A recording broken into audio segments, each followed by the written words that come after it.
Suspicious situation, report number 21134114. The date was December 31st, 2021. The summary. On December 31st, 2021, at approximately 23:27 hours, Southwest Dispatch received a 911 call advising a female with head injuries at 2050 Lawn Road. They dispatched medics to the scene. Upon the medics' arrival, they discovered a teenage female with severe injuries to the right side of her face and head. She was accompanied by several other teenagers. The medics were advised by these females that the injured girl had been drinking and fell down a flight of wooden steps inside the residence. They carried her outside of the home and towards the street to meet the medics prior to their arrival. Medics transported the injured female, later identified as 17-year-old, let's just call her Kay out of respect. I don't want to bash, to Metro Hospital due to the seriousness of her injuries. Medics then advised Southwest Dispatch of the possibility of an underage drinking party at this location. The teenagers on scene heard that Strongsville Police Department were en route and began to flee the area. SPD officers arrived on scene at approximately 23:50 hours and discovered the home's interior was completely dark and nobody would answer the door. Officers then spoke with a fire captain that remained on the scene. He also spoke with one witness named Davion, who remained on the scene as well. Flanagan advised responding officers that he was inside the home when Kay fell, and he didn't see what happened, but he did hear a loud thump.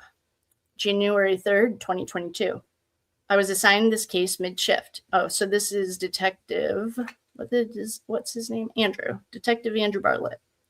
I was assigned this case mid-shift. Although reported as an accidental fall, there are some factors that the family is concerned it could be something else. January 3rd, 2022. I contacted the woman's father, and he was in the hospital at that time at his daughter's bedside. He advised me that she had never regained consciousness and had surgery to relieve pressure from severe brain bleeds. He advised his daughter suffered multiple facial fractures in addition to the severe skull injury. He was clearly tired and depressed. He expressed his concern as to whether his daughter actually fell. His daughter's toxicology screening was clean, despite teenagers on scene saying that Kendall was consuming alcohol and fell. I provided him my information and advised him that I would be looking into the matter in an attempt to confirm whether or not it was an accident. On the same day, January 3rd, I contacted the Strongsville Fire Department to speak with the medics who were on scene that night and get more details from them. The medics were David Hafner Jr. and Matt Zippe. I was advised that both were currently working, but due to go on extended time off after today. I drove to the Strongsville Fire Department to get their statements before they were gone for a week.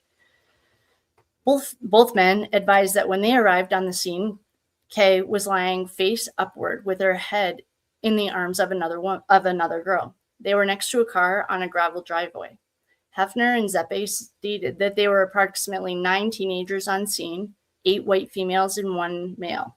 Also present were a white couple. Stage 5. Hey, Stage 5, if you're in here, please don't report us. Why don't you just explain yourself? What are you doing here?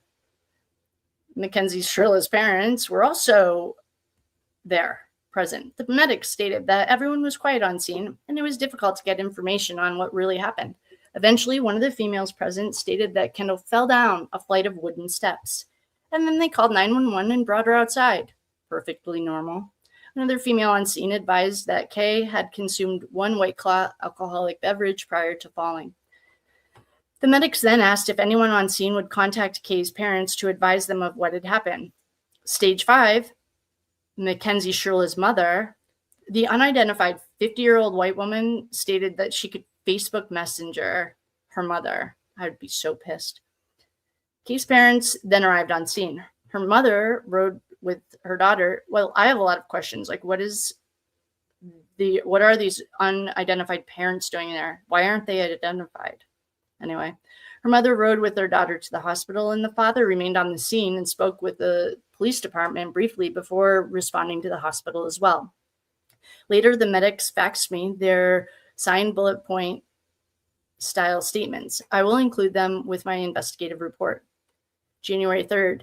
After leaving the medics, I drove to 20150 Lawn Road to speak with the homeowners about the incident. Nobody was home. I did not leave a business card requesting contact because I wanted to retain the element of surprise for a later date. I performed a TLO XP record search of the address to discern the identity of the residents. 35 results were found, which indicated that it's most likely a rental property. Unsure who the current residents are. And so I was unsure who the current residents are. The TLO is included in my investigation. The next day, January 4th, I drove past 20150 Lund. There were no cars present. At this point, I will wait to make contact after I have identified, located, and spoke to witnesses who were present that night. January 5th, 2022. I placed calls to Davion and to Natalie Shirilla. I left voicemail messages with my contact information requesting a callback. January 6th, a student named Ashley provided Officer McKinney a list of people who were at the party the night that Kay was injured. I took the list to the high school and spoke with Mackenzie Shirilla. Shirilla verified that the list was accurate. She stated that she was the one who decided to throw the party, and it took place at her boyfriend Dominic's house. Shirilla's mother was on speakerphone the entire time I spoke with her daughter. Mackenzie stated that she did not see Kendall fall. She only witnessed the aftermath. She advised me that Emily, Karina, and someone else witnessed the fall. I then asked Mackenzie for her boyfriend Dominic Russo's phone number so I could contact him about the incident. She told me that she asked, and he advised her not to share his phone number with me. He told her that he doesn't like the police and would not be cooperating with my investigation. I advised her that his actions make him seem cold and uncaring about the injuries to Kendall and what happened in his home.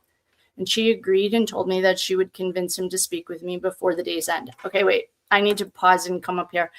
One thing about this accident right now, what is about to happen is it's going to set the scene for the crash that happened 6 months later. This becomes the cooker, like the environment that creates the environment that brought us to the crash.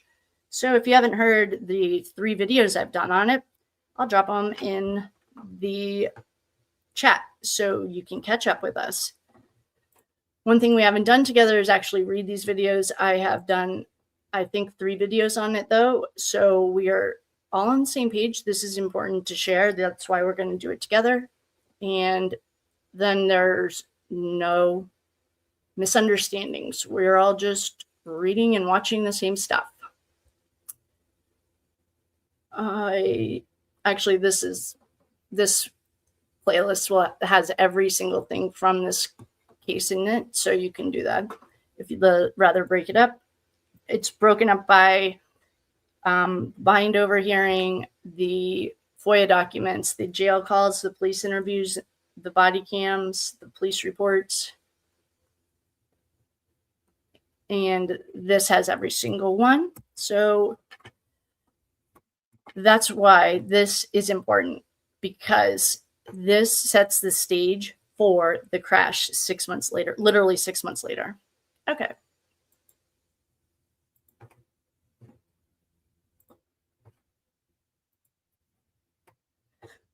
Okay. She agreed and she told me that she would convince him to speak with me before the day's end. I then attempted to speak with Karina. She was absent from school. I called her phone and no one answered. I had this other name and I have no idea how to pronounce it. Guinea? I don't know. Meet me. I had the other one. So there were 3 witnesses allegedly that saw the fall, according to Mackenzie, who has been a proven liar. So also remember that she's lies. She said she named these 3 girls as being the witnesses. She stated, okay, so this is the other girl. I don't know her name, so I'm going to call her G. G stated that she was speaking with Kay, but moments before her fall. She knew Kay was getting texts from her parents telling her to come home. G took a Red Bull from an outer pocket of Kay's backpack. Kay then told G that she was going to run downstairs to retrieve Karina's coat so that they could leave. G turned around and opened the Red Bull, but she heard Kay fall. She did not see it. I received Emily Moore's phone number from Mackenzie. I called her from the office and we spoke about the incident. Moore stated that she was in the basement at the time of the fall. She said that Kay hit the stair wall and then the basement floor. She stated it was almost like she missed all of the steps before striking the floor violently. She stated that the event was so shocking and gruesome that it made her sick to her stomach. She ran outside and immediately began to vomit. She did not hear any commotion or have any warning signs that Kay was about to fall. She said it happened all so fast. Moore confirmed G's account that the home was extremely hot and uncomfortable on the inside. January 6th. I spoke with Kay's father and relayed the information that I had discovered so far. He advised me that Kay was still in the hospital. However, she had improved since we last spoke. She's now conscious and able to speak, but only a few words at a time. And she still has severe trauma to her face and skull and will be in the hospital for quite some time to come. She is still too tired and injured to answer questions about how she was injured. I explained that according to those I spoke with, this incident appears to be accidental. I told them that I am not uncovering anything that's indicating her injuries were the result of something intentional. Her dad expressed slight agreement. However, he was still upset about other aspects surrounding the incident. The underage party, the lack of parental supervision, the removal of his daughter from inside the home, placed on a gravel driveway near the street. The fact that nobody who was there called 911 for his daughter, the juveniles fleeing the area, and the homeowner turning off all the lights and not cooperating with the police when they arrived. He feels that there was illegal drinking and possible drug activity in the home that night. He was upset that those who were there were more concerned about getting caught than helping his daughter. Her dad has been scouring his daughter's phone while she was unconscious in the hospital. He found a text that she sent to the plug that night asking how much marijuana she could buy for $20. He realized that she may have been making bad decisions that night. Yet, according to her dad, the hospital told him her talk screen was negative of drugs and alcohol, with the exception of a minor amount of something called benzos. He may have the name wrong. He is admittedly exhausted by everything that is going on, and he wasn't sure if it was something she took or the hospital administered when she arrived. I asked her dad to relax and to focus on his daughter's recovery. I advised him that we were in no time rush. He agreed and asked to meet with me sometime the following week to discuss this in person. I advised him to obtain copies of all of his daughter's medical records to date involving her injuries and her treatment, and to bring them with him when we met. He stated that he would. Okay. 5 days later, January 12th, I placed another call to Karina. There was no answer. I left a message requesting a call back. I called Kay's dad to check on Kendall on her status. There was no answer, so I left a voicemail. On the 13th of January, her dad called me and informed me that she had made improvements. She had been moved from the ICU to the trauma step-down unit, and then she's been moved again to the rehab unit. These are all positive movements. However, she is not out of the woods yet. The doctors think she may have permanent brain damage and partial vision loss. He states that they have not discussed the accident with her yet. She is having a hard enough time understanding why she's in the hospital with the extent of her injuries. She has difficulty recalling the day and the month it is. I told the dad that to call me when he has her medical records and he's ready to share the text messages that he has from her phone. He stated he would. He then asked if he could get a copy of the 911 audio. I advised that he could, but I would prefer that we didn't release it yet, on the slim chance we were trying to prove some sort of criminal charges, and he understood. On the 27th, so this is 10 days later, 13. Oh, this is like 2 weeks later. So we went from the 13th of January to the 27th. I spoke with Karina. She stated that she was best friends with Kay and that her parents are blaming her for what happened. She stated that the fall was accidental. She said that Kay picked her up from work and they drove to the get-go before the party to buy her 2 Red Bull drinks. She told her best friend that she was tired and she drank 1 whole Red Bull on their way to the party. She sipped on the second one while they were at the party. She said that Kay was not drinking because she was the designated driver.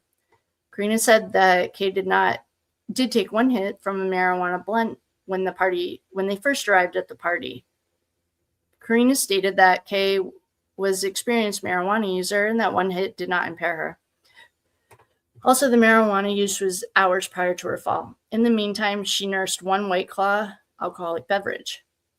Karina stated that Kay was getting a large amount of messages from her mother while she was at the party. Kay spent a lot of her time preoccupied on her phone. She became concerned when her mother told her that she would come to the home. She would go there and break up the party. Kay then went to go downstairs and grab all of their jackets so they could leave immediately after the New Year bell fell. And that's when Kay fell. Karina did not see the fall, but she did hear it and she ran to Kay's aid. Karina stated that she was holding Kay and did not want her to be moved. She was dragged away from she was dragged away from Kay while the others moved her outside. People at the party knew she needed medical attention. However, they also did not want to get in trouble for underage.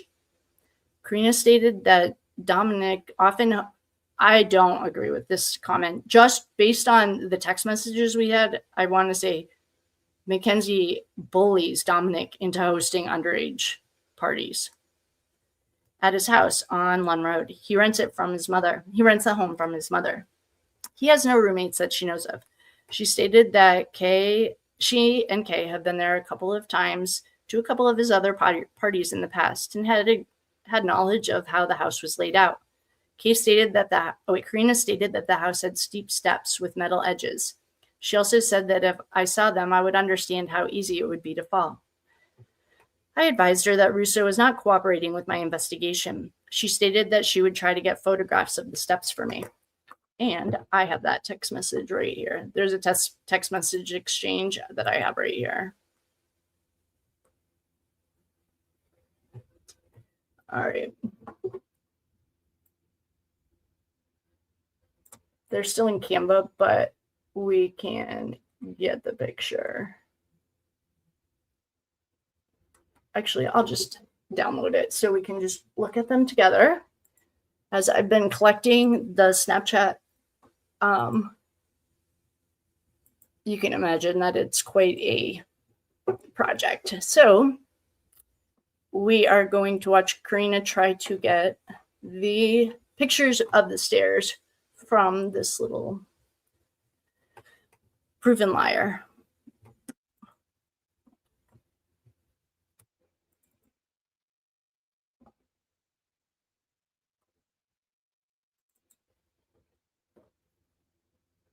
Please hold. Your pilot is speaking. What is the thing called that? Air traffic control. Please hold. I'm speaking to air traffic control. All right. We are going to put this in the bind over. And I certainly don't have all of this, obviously. The Snapchats, as you can imagine, there's... Oh, wait. Please tell me you can hear me. Okay, wait. Can you guys hear me? Oh, no. Okay.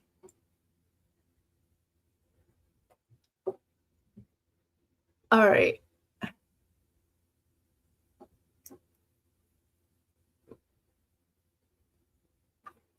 Okay. I hope you can hear me because I don't know if Debbie's in here, but she was the one that told me that when I open things in front of the other stuff, you can't hear me. So hopefully you can hear me because I'm talking. I was just calling air traffic control and asking them to where we could land safely tonight. All right. I am grabbing, as I've been looking through her insufferable Snapchats, I have been grabbing text messages that I find on this case because Mackenzie is the worst at self-snitching than anyone's ever heard. We are going to look at the Snapchats that Karina is talking about. She did ask Mackenzie a number of times for this. So I just downloaded the PDF and we are going to look at those pictures together. All right.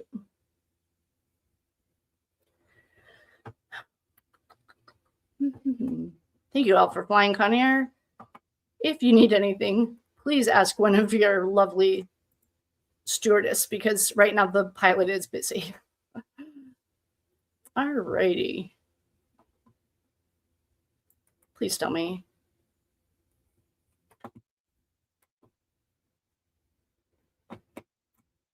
Okay, please tell me that you guys could hear me that whole time. That was a babbling.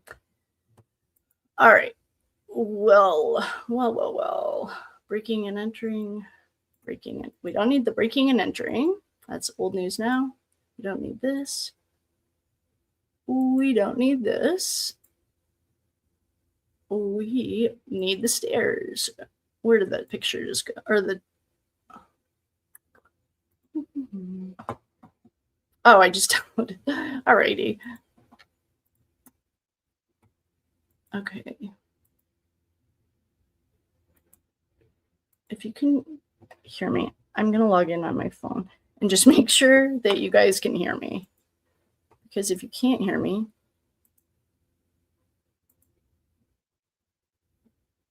then, well, here we go.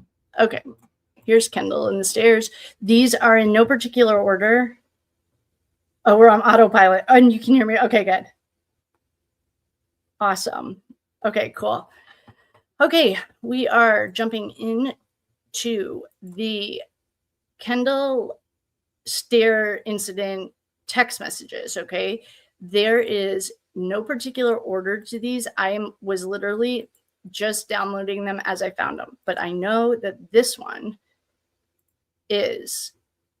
Okay, so we have a number of texts, and this is literally just like, I probably have gotten through like, I don't even know. Just think of hundreds of thousands. You guys have seen her socials. She just has a lot. So what we're going to do, if you are listening and not watching, no problem. We're flexible here at Conair. We just go wherever the wind takes us. The first one that we have on the, I'm going to read. Okay, we'll read the first one. It is a picture of a phone. And you know what? Yeah, okay, it's a picture of a phone, and it's the house of Gaga, and it's like babbling. So Nina, who was not interviewed by the police, hey Nina, why is your name coming up in two situations? All right, one of them. This is what Nina says to Mackenzie. Jimmy is in our class laughing about the accident, saying what even happened leading up to that, and boy, that's gotta hurt. Natalie, blah, yelled at him. But what the actual F? Can people just be decent human beings? She was like, she wasn't even drunk or anything. Stop talking about it and laughing about it. And like Dimitri and Josh Mayo are like, chill, we got our answer. I'm sorry, I wasn't going to talk about it, but I had to let everyone know because it's literally WTF. And then this is Jaina, I think. It says, stop, this is so cute. Oh, and then this is Mackenzie. Girl, WTF. I'm so confused. Okay, so Mackenzie is writing to this girl, Jaina. I'm so confused. Did she die or not? And Mackenzie writes, girl, WTF. And then she wrote, delete this. Like, are you okay? I thought I would be better than this, especially since you weren't even there. Not cool, Jaina. Okay. Then, and we read all about this in the text messages between Kenzie and Dom, because Dom was freaking the F out. Okay. I know that this one is also very similar. Dad. This is to Mackenzie and her dad. This is between Mackenzie and her dad. Dad, Ashley told me that Kay is going to be in the medically induced coma for 2 weeks. Oh, okay. So I have the picture of it on the right. If you're looking at it, the picture on the right is the same as the text on the left. It's between Low Test and Steve. I mean, Low Test and Mackenzie. Okay, so we're going to use Mackenzie's voice so that we understand who we're talking about. Dad, Ashley told me that Kay is going to be in a medically induced coma for 2 weeks. And those were the exact words from Kendall's mom. And this is Low Test. Well, the reason they do that is to allow time for the body to heal. If she's fighting against the ventilator and causing problems with her breathing, you can prolong the healing, and her own body will be able to take care of her better that way. Thanks for the words of wisdom. Okay, so this is sorry, these are not in order, but this is the rest. This is the picture from the FOIA drop, and I couldn't read it, so I copied the text over here. Okay, and this is exactly what we were just reading before we read Low Test Steve's text, and it says, I'm so confused. Did she die or not? And Mackenzie, delete this, okay? I thought you would be better than this, especially since you weren't there. Not even cool. And then she writes, dude, that was a dead-ass question. Jana wrote, not even Karina tripped like you, and they're best friends. She knew it was a dead-ass joke and a question like, y'all for real need to chill and not be so soft. Well, it's really just not your business, and it's not being soft or not. Oh, darn. I don't think we have, I don't think we have the rest of this text yet. It's just a matter of time as I collect them. And then let's see, who wrote this? Delete this. I thought it would be cool. Okay, then she said, it's a dead-ass question. Y'all need to chill. And then Mackenzie wrote, well, it's really just not your business. It's not being soft. It's just too soon, especially to be pointing on your story like that. It's disrespectful. I thought you were cooler than that. If you wanted to know, you could have texted Karina and asked her, and she would have told you that it's none of your business. And she's not dead, though. But for real, Jana, we're friends. Don't be like that. I'm being real with you. Okay, so as the pressure cooker is building after this in the text between Dom and Mackenzie, this becomes the turning point for them. Demi, wait, is Dimitri? I don't know if this is short for Dimitri or what, but it says, can you guys like get Eddie into trouble? The kid after you left was like, who are they gonna snitch on? And was acting like an asshole, and he's still laughing. Okay, well, he sounds like a psycho. So far, those are the texts that I have from her social. I know in the 2,500 pictures that I have Kendall literally, I'm sorry, not Kendall, Karina asking, oh no, it's in a voice memo. She's asking for the picture of the stairs because she's like, they just want to know what happened. All right, well, we'll go back to the report. And Guts, I don't know who called 911. He's holding that close to the vest because he thinks that there might be an investigation. Oh, well, the microphone. Thanks for flying, Conair. Don't worry about us. We're fine. Everything's fine.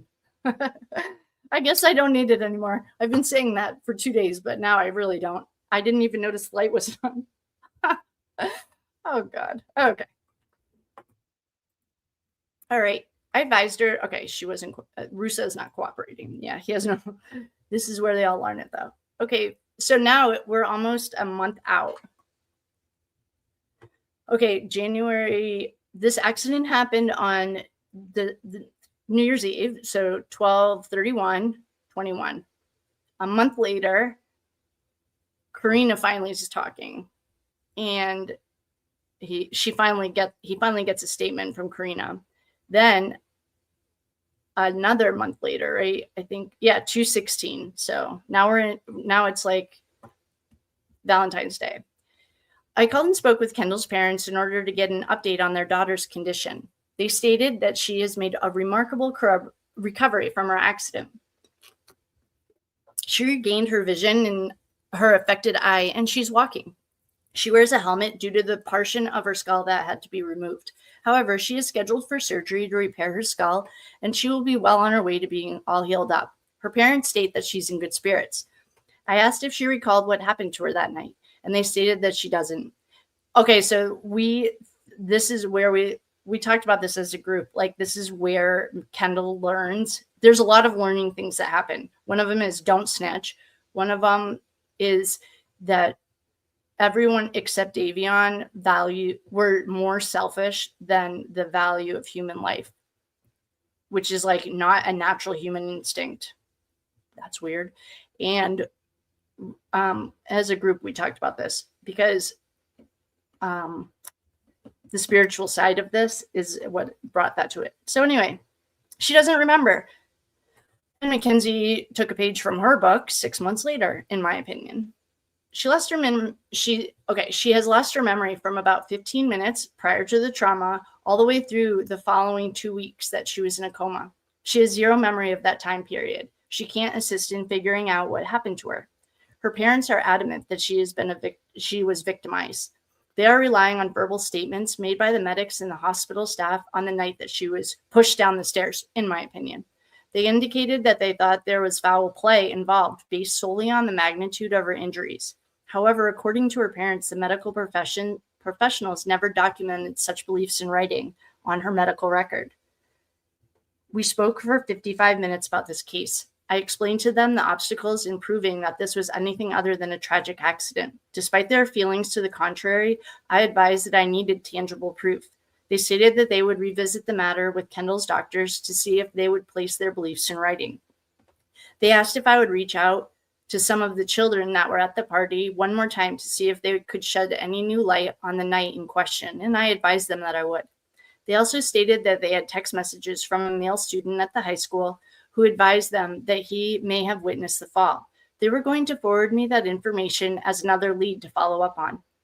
Lastly, they expressed their concerns with Dom and his behavior that night. I advised them that we were aware and have increased our police presence in the area. I offered them special attention on their residence if they would like it. March 3rd. Kendall's parents never provided me with the information on the potential new lead that they had. They also, despite my multiple requests, never provided me with Kendall's medical records for review.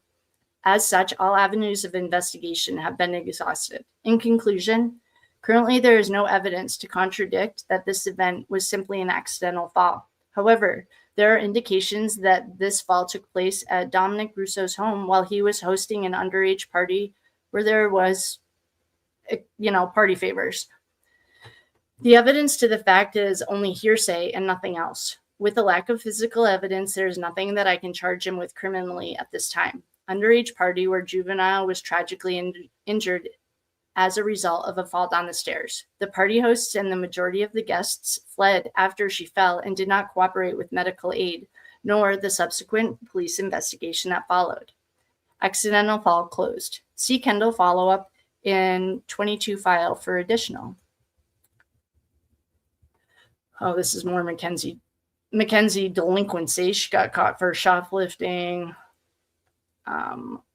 What is this one for?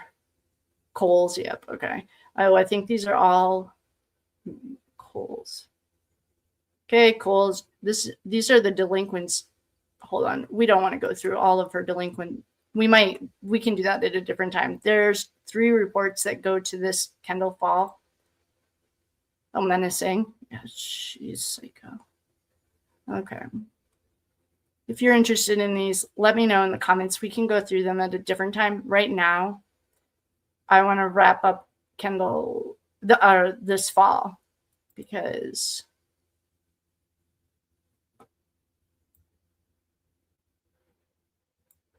all of these made it into the morning to the 911 caller. All right, where is this? I know they're in here though. Okay, what's this one? Oh, this is he who shall not be named.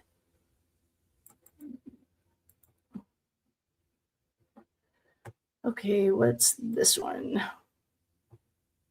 Oh, he who shall not be named.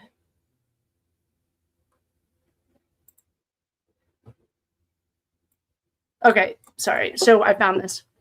All right, this is a suspicious situation. And this is the 2113. Okay, these are all part of this suspicious situation.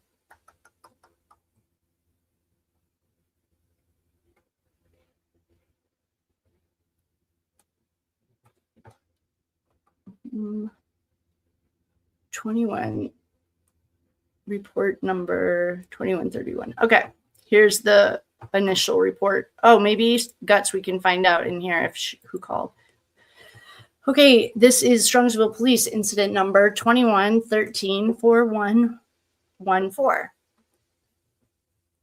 And this is an incident. The time was December 31st, 2020. Oh, this is the initial report. Oh, these are out of order. Okay. Time dispatched. All right, the time the call was received. Oh, I wonder if it'll show us who called 911. Oh, we know these acronyms. Wait a second. We have to look them up, but it'll tell us in this, remember? Oh, no, this is what was happening the last time we got cut off. Are we still here? Okay.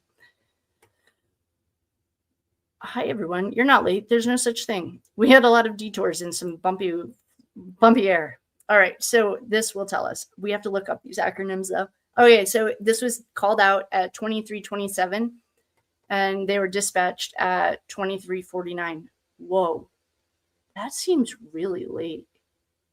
Wait, what would take them 27 to 49? Doesn't that seem like a long time? I don't know. I guess that's not the problem here. We have bigger fish to fry. Okay, they arrived. Okay, they called it in at, 23. So 11:27, and the cops didn't get there until 11:54. That's a long time with a brain injury, in my opinion. Oh my God, they cleared it 4 minutes later. Okay, anyway. This report happened on Saturday morning, January 1st. That's my birthday. 2020. 2020. It is not 2022. Well, my birthday is January 1st. Okay, this report was filed the next day. The location of the incident was Dominic Russo's house at 20150 Lawn Road in Strongsville, Ohio. People involved. All right. I don't know all the acronyms for Ohio, so I'm going to look them up. Wow. And I don't want to get lost in the chat because I will just start chatting. I am just going to look them up. I'm going to Google them.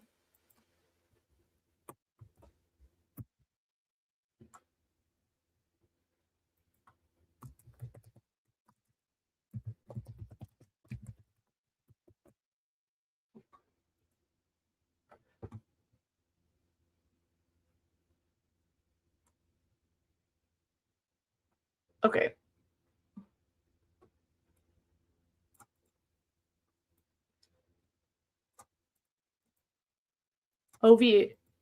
Okay, OVI means involved victim, or I want to edit this. I'm going to put it in here so we can stop looking up the acronyms of Ohio. I love you, Ohio, but geez, you guys have a lot of acronyms. Oh, okay, I can just add it right here.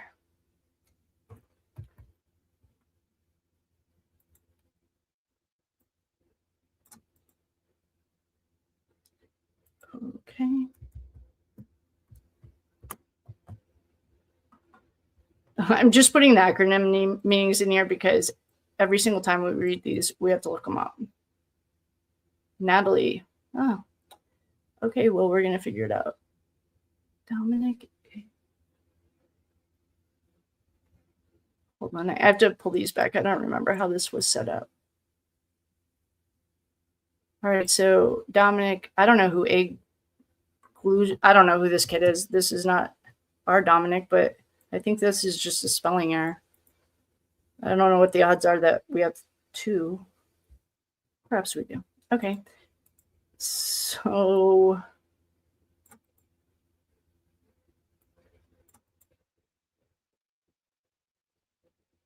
I think that's just a spelling error. I don't know. So this means offender. Okay, WIT, we know that means witness.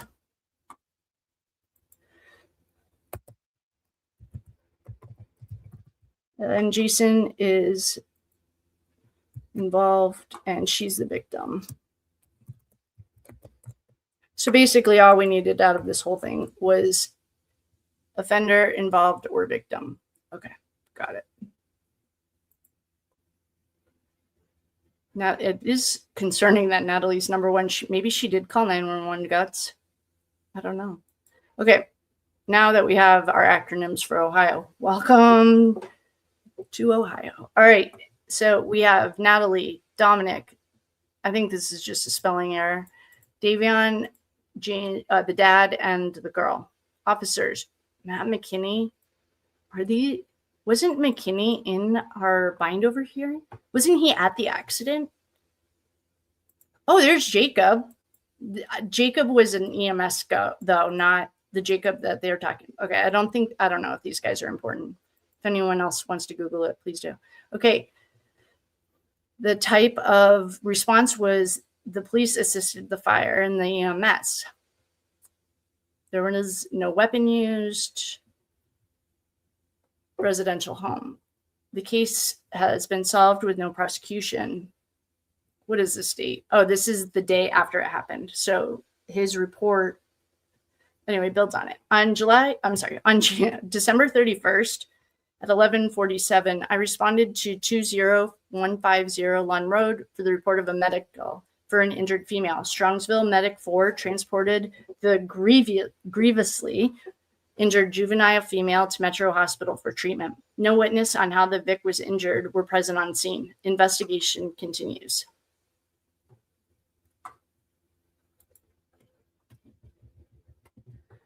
That was by Ron Kubacki and Matt McKinney.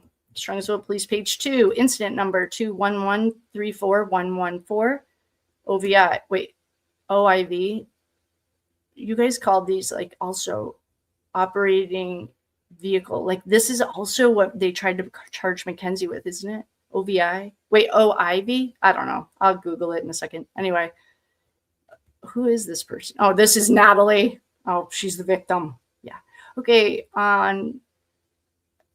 Okay, Natalie. What does Natalie have to do with this? Shoot, it doesn't say who called 911. It just says, sorry, if you're not looking at it, the incident number is we're on page 2 of incident number 21134114. Natalie Shirilla's relation is either, what are these acronyms? Offender, involved, or victim. Okay, so her relation is offender, involved, or victim. But it doesn't say anything about her. Okay, fine. Dominic, yeah, they spelled his name wrong. Oh, wait, no, they didn't. How many Dominics live in this town? Wait a second. His date of, 93. Okay, sorry. Okay, I think they just have the wrong spelling of the last name. The next person is the resident. And his acronym means offender. What is it? I guess, why can't I remember these? Offender, involved, or victim. Offender, involved, or victim. And it has his birthday. The address is 2150 Strongsville. It doesn't say anything about him. The witness is Davion Flanagan. His street address is 20376 Kelsey Lane. That's his parents' address. And it doesn't say anything about him. Then the next one is Strongsville Police report number or incident number 21-134114, page 3. This is the dad. He is the offender, the offender, the involved, or the victim. And it just explains who they are. Then we have the victim. She's a victim. Okay. Page 4, same incident number.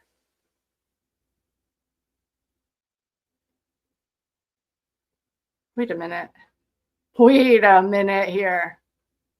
Okay, we're on to page 4 of the Strongsville Police Report for incident number 21134114. And the first thing that caught my eye on page 4 is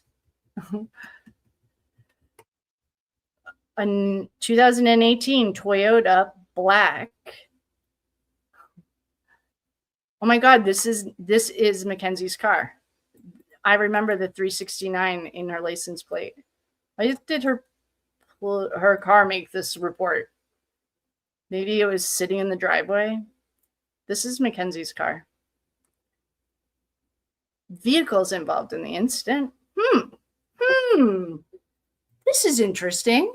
Why was there? I bet you these are just cars sitting in the driveway. I'm just guessing. A Volkswagen? I don't know. I don't know who drives a Volkswagen. All right, I don't know. Here's a Caddy. This one we know is Dom's. Interesting. Very interesting. So he's taking the license plate numbers of all the cars in the driveway. Yeah. Okay, on December, this is a suspicious situation. Strongsville investigative report page. This is the 5th page of the police report, incident number 21-134114. On December 31st at 11:47, I responded to, this is the police report. I responded to 20150 Lund Road for the report of a medical of an injured female. Upon arriving, Strongsville Medic 4 was pulling out of the driveway with the victim, K, who was taken to Metro Hospital because of the seriousness of her injuries. A fire captain who was on the scene advised me minutes before my arrival, a group of people were arguing about what had happened to her and that what caused her injuries. And it appeared like they were about to fight. All of these individuals left prior to my arrival. The house in which the party had occurred was completely shut and the screen door was locked. When I attempted to knock on the door, all of the lights in the house were out and no one responded to me knocking. I spoke briefly with the victim's father, who came to the location after he learned what had happened to his daughter. He did not know much about what occurred. However, he was told that his daughter fell, striking her face. I grabbed his phone number and then released him from the scene. He needed to go to Metro where his daughter was being transported. I also spoke very briefly with Natalie Shirilla. Oh, I think this means reporting person. I think this means reporting. I'm going to check our Ohio.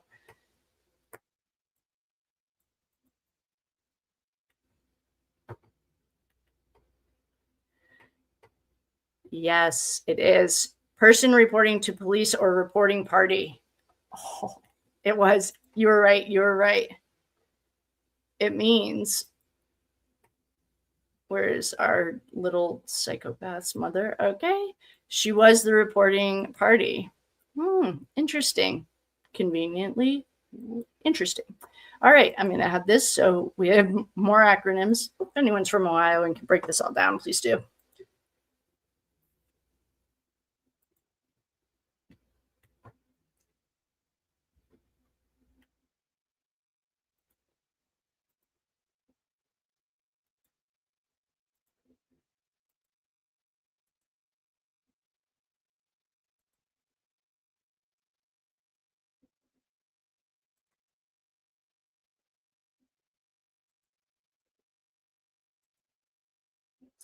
All right. I don't want to forget what theirs is. All right. So you were right.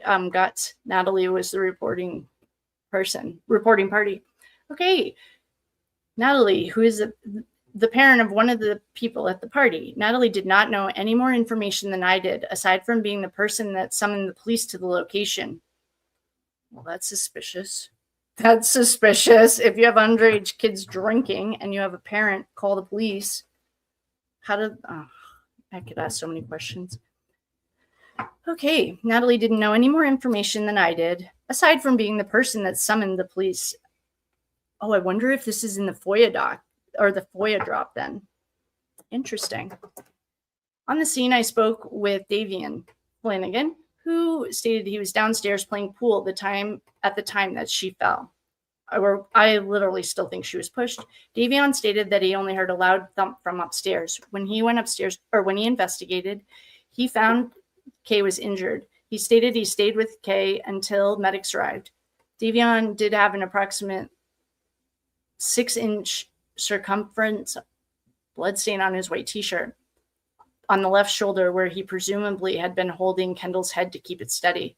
Davion stated he had known Kendall for a few years from high school, and when he observed her injuries, they included bleeding from the nose, a swollen eye, gurgling from the mouth. Davion further stated that he was told by an unknown female in a red dress that Kay passed out and fell down a whole flight of stairs and had no carpet or cushion. I did speak with another individual who was there. After the dad found some further information from the girls that were with his daughter, I don't even know how to pronounce this girl's name, stated that, redacted, stated that although she was in the kitchen at the time Kay fell, she didn't see anyone near her and did not believe Kay was maliciously attacked or pushed. Okay, I feel like we need more context here, because the context from Dom's text messages explain the code of silence that everyone learned right here. But what they also learned is that their lives they don't mean anything. Their friends will save themselves. Kay fell and no one was near. Yeah. I also messaged with Karina and Mackenzie Shirilla, who is the daughter of Natalie, the initial reporting person. I advised the dad to inform me of any changes to the status of his daughter and any information that she may recall if she regains consciousness.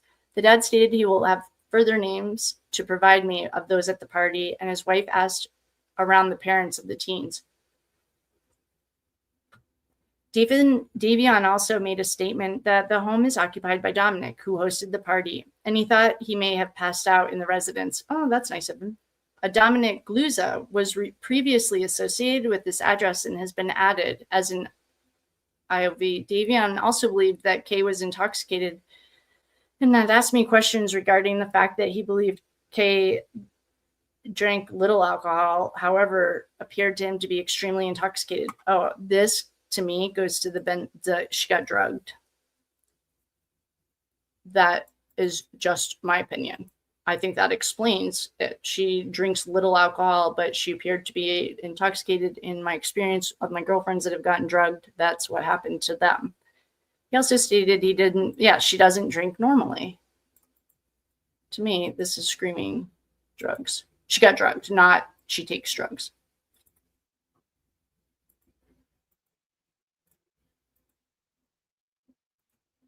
Okay. So, if ever.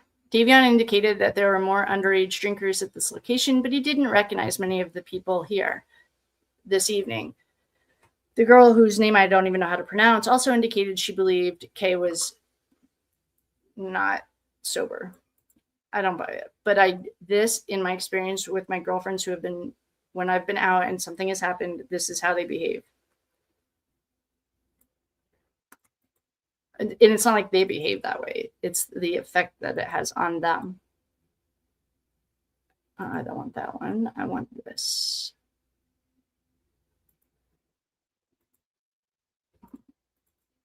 Okay.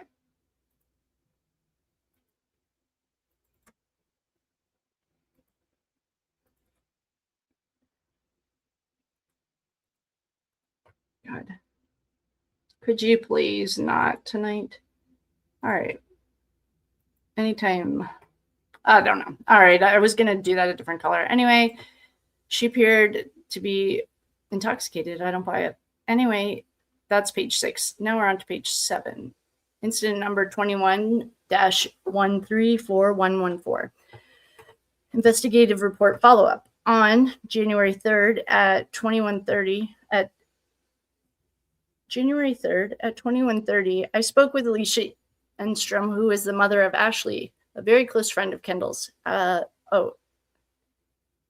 Alicia provided me a list of additional individuals who were at the party. The list is included within the digital media tab.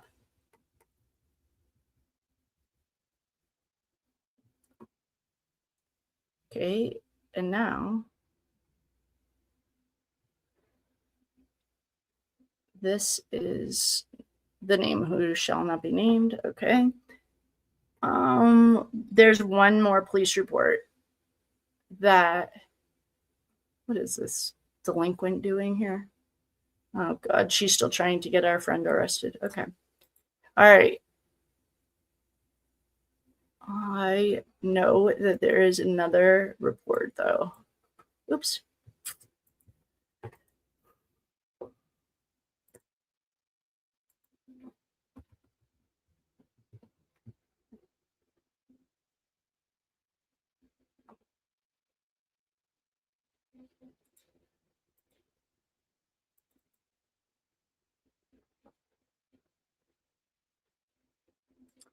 Thank you for your patience, crew. We are finding the report.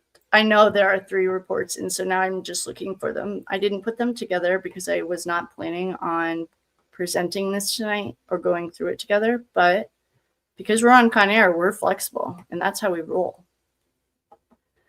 All right, what is this? Where is this report? There's like one more that like pulls it all together. He does a follow-up, and it's a good it's a follow-up. Okay. Did we read this one? All right, I'm finding it. Thank you for your patience. Okay, here we go. Found it.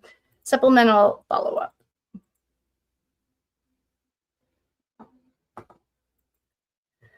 Strongsville. Oh, okay. We were going to start with this one, but we went back. Okay, welcome. If you are just joining us, thanks for coming. We are reviewing the Kendall stair incident that became the pressure cooker for the crash 6 months later. A number of things were learned, in my opinion. I have done at least 3 videos on this, and so we have not had the opportunity to read the police report together. And now we are reading the police report together so that we are all on the same page. What we've read so far for the police report is the initial accident, the initial police report, the investigators report, and now we are reading the supplemental follow-up to the Kendall situation. And I also want to read why don't we read this and then we'll see where it takes us. Incident, suspicious situation. Report number 21-134114, December 31st, supplemental follow-up. May 11th, I met with Kendall and her mother at Strongsville Police Department. I advised them that my investigation indicated that Kendall's fall was accidental. We all agreed that there was an underage party taking place on the night in question. We also agreed that almost all the juveniles in attendance fled in order to avoid apprehension for their participation at an underage party. We agreed that Kendall shouldn't have been removed from the residence after her fall, and we all agreed that she most likely was moved to aid in covering up the underage party. We agreed that once Russo locked his home and turned off the lights and refused to answer the door for the responding officers, there was no way to prove any of it. But Plunder does have body cam that disproves that there's more when you see the body cam. During our conversation, Kendall admitted to having a hit of marijuana on the night in question and nursing a White Claw energy drink. Wait, White Claw energy drink? I thought White Claw was like something else. I don't know. However, a tox report from the hospital showed a trace amount of benzos. She claimed she never willingly, so against her will, took a drug. This led to speculation that she may have been drugged. Again, there's no way to prove this because everyone locked down. Who would have given it to her? Kendall Kay and her mom requested I reach out to those in attendance once more to see if new information had come to light. They also signed a waiver releasing Kay's medical records to me, and they wanted me to look into the benzos aspect. I agreed to do so. The medical May 11th through the 31st. Medical records requests were sent. I am waiting in response.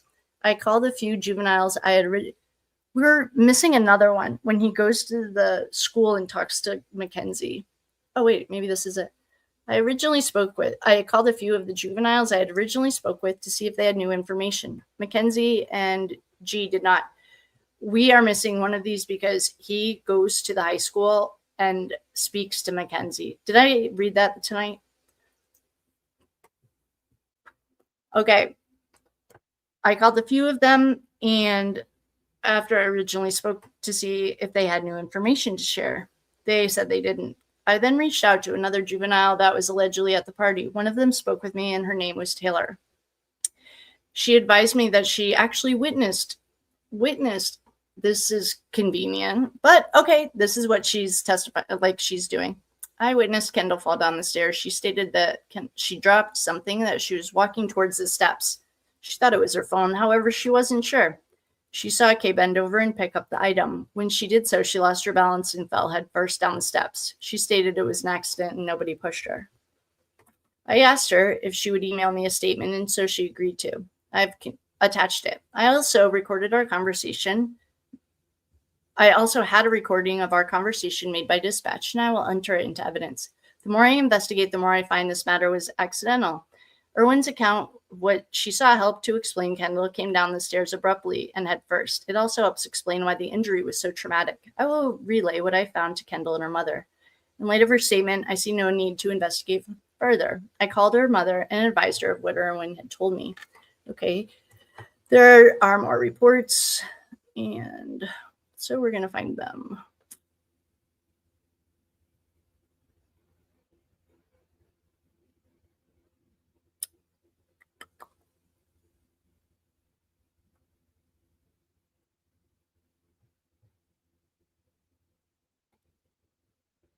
All right, I'm going to share the Notebook LM because I can find more sources in there. And I'm going to share it with you guys right now. Okay, I am sharing with you the Kendall stairwell incident in Notebook LM. These reports have names of this, anything that mentioned her. These are the sources. And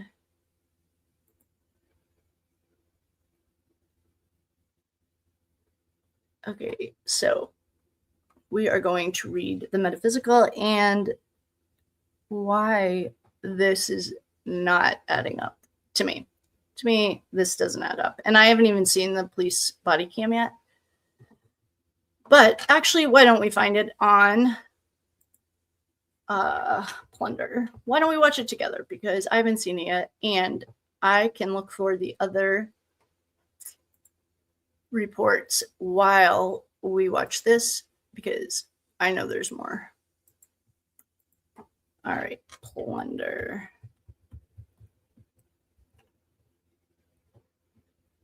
We are going to watch the body cam of this night. We're just going to all get on the same page. Oh, wait, I don't need to share this side with you guys. Hello, my friends.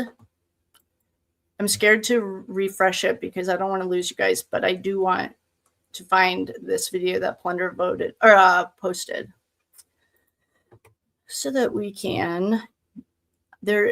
I'm missing one or two of these reports.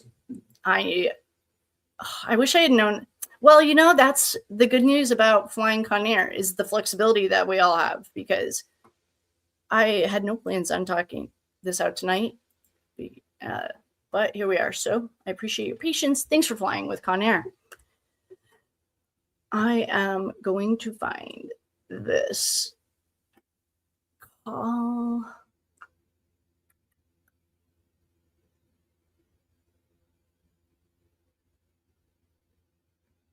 Okay, all right. I don't know if Debbie's in here.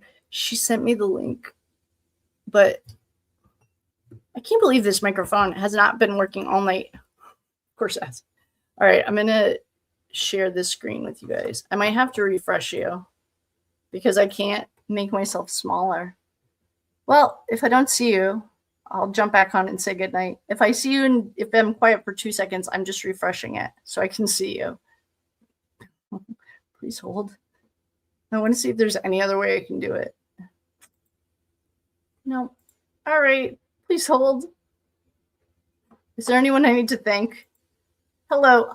Sam, you're so sweet. Thank you, Sammy, and anyone else who's in here. I don't want to fall down this rabbit hole in our live, but I see we have comments. You're our pilot. Thanks, Amy. Thanks, Bobby. Thanks, Phil. Conair. We literally fly by the seat of our pants. We literally do. Hi, Lisa Jackson.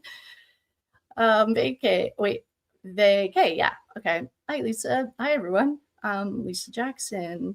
Amy Carey. Kate is such a straight A student. She deserves a gold star. Yes. Thanks, Phil. I appreciate you guys and your flexibility with, you just never know what's going to come up. And I literally was not planning on talking about this tonight because I don't know. I was just trying to collect more information, but I have found, at least through police reports, that I'm going to find there's one more we're missing. It's when the officer says he is very suspicious and everyone's acting suspiciously. Thank you. Oh, this is wild. Hi, Guts. Anytime, Phil. We're here. Yeah, we're all besties. That's how we roll. Oh, and for anyone who's just joining us, welcome. One thing, I can probably share it with you. I just can't. I have to. All right, we're just gonna trust the universe. Oh, I should probably set some more sacred. Where's my bell? Oh golly. All right, I'm gonna hit refresh, and hopefully we're all here when I get back. BRB.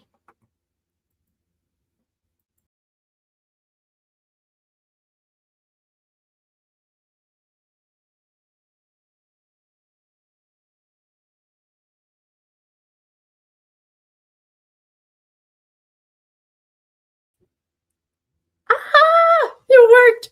It worked. All right, welcome. Welcome back to the party team. All right, so I am going to make myself small.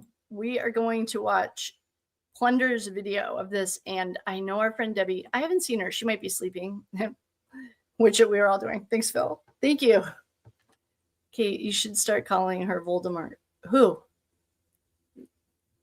Wait. I'm highly upset. All right, hold on. Yes, she did. We confirmed that. Yes, I think Gut said this. Yes, she did. Yep, that's right. And Mama did. Okay. I'm on January 7th. Yeah. January Capricorns. Woohoo. Oh, Amy Carey. This you probably won't think is as funny as I do every single time. Well, when I was drinking, I would go to the bar, obviously, because my birthday was January 1st. And this might not be as funny for you as it was for me. But notoriously, someone always had a birthday on the 31st. And I always had a birthday on the 1st.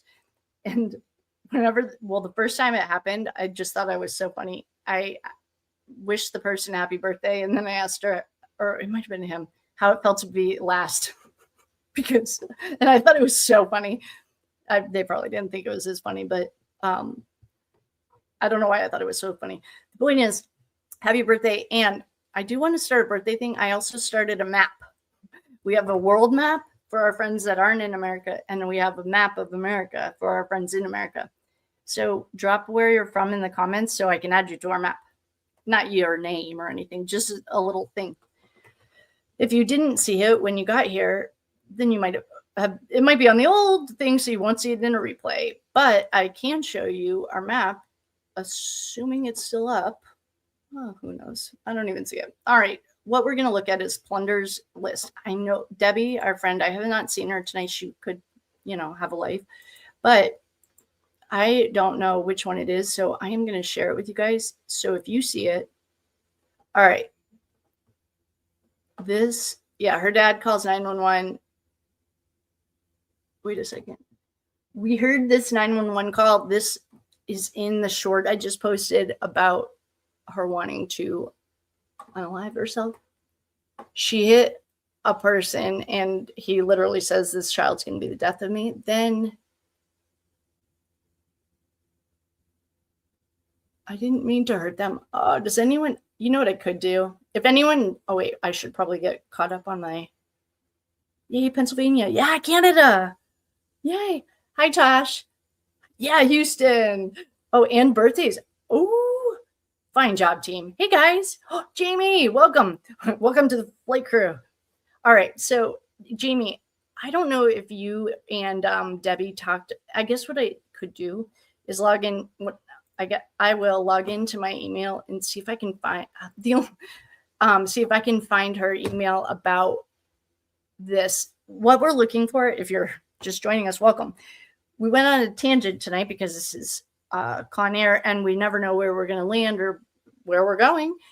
We took a detour from hold on. I feel like I need to explain it while I'm looking at you. Welcome, everyone. If you're just getting here, thanks for coming to the party. We're taking a detour because we were reading the bind over. Part 3, day 2 was the intention. Then yours truly found the prosecution's presentation of this whole thing. So in the beginning, you won't be able to find that video because it was deleted. by YouTube, no warning, and it's like impossible to find. So since then, we also went through the breaking and entering charges at the church. Then we got something happened. Then now we took another detour to all get on the same page with Kendall. I have done at least 3 videos on this, but we've never read the police report together. So we're reading the police report together. As we're reading it, I am missing one of the, I did not put them together yet. I was working on, as I was looking through her, all of her social is so painful, but in the middle of them, sometimes I found like screenshot. She'll take it like, I'm assuming, a screenshot of the message that she sent, and it got saved to her Snap. So I've been gathering in her text messages that correlate with it. We also have Notebook LM that also pulled in the text messages between Dom and Mackenzie. We also have other police reports that add none of this stuff happened in a vacuum. All of this stuff happened, it built on top of each other. This became the catalyst for the crash 6 months later, in my opinion, because I feel like what happened was Mackenzie's empathy was not quite, Dominic felt really bad. He felt sick. One of our lovely dear friends, Debbie, I don't think she's in here because she's probably late. And she said in the Splendor video that it's the police body cam of Natalie turning off the lights. Natalie is also the reporting person, according to these, that police report.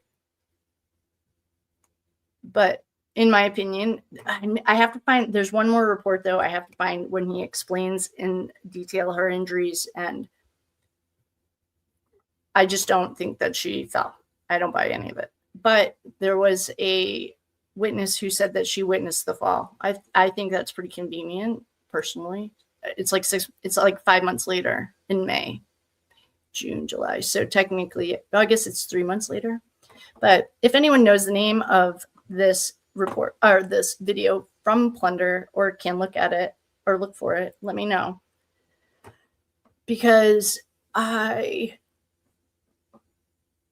would rather not have to like look through much more Mackenzie, more than necessary.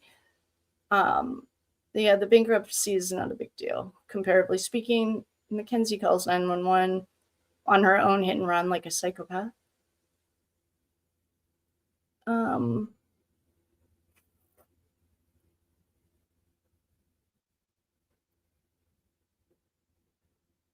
Who is this? Okay, if anyone knows what the name of this.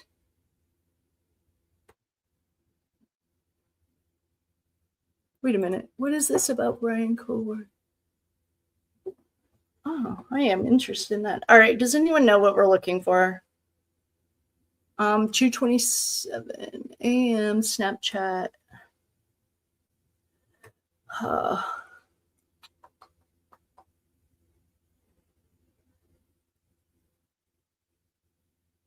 right. I'm going to come back over here. Oh, the one who we do not speak of. Yes. Okay. That makes sense. I am assuming, I don't know, but I don't want to look through all these. This looks like, did AG Tactical look through them? Did he post one on it? I don't remember seeing it, and I've seen like all of them. Wait a second. I feel like this is it. Oh, yeah, 12:31. All right, here we go, team.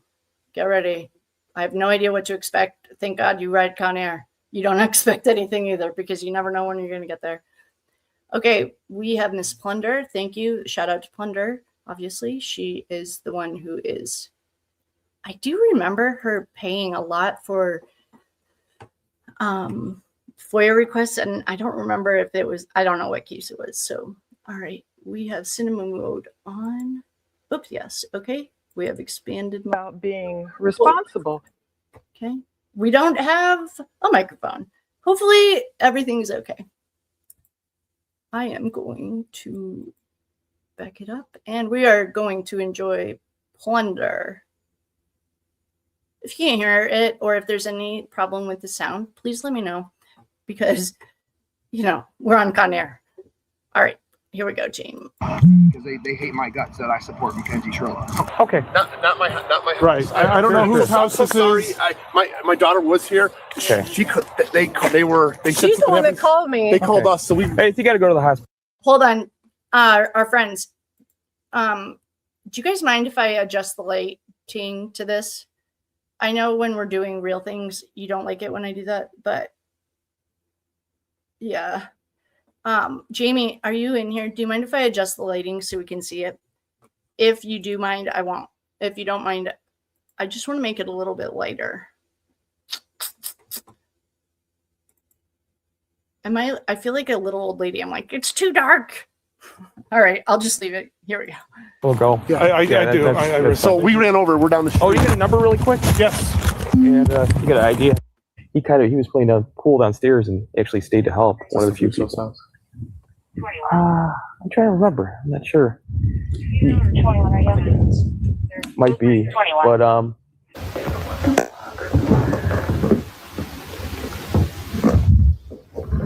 But They literally hate my fucking guts for it. But I just know it's morally right in my damn heart. Gotcha. But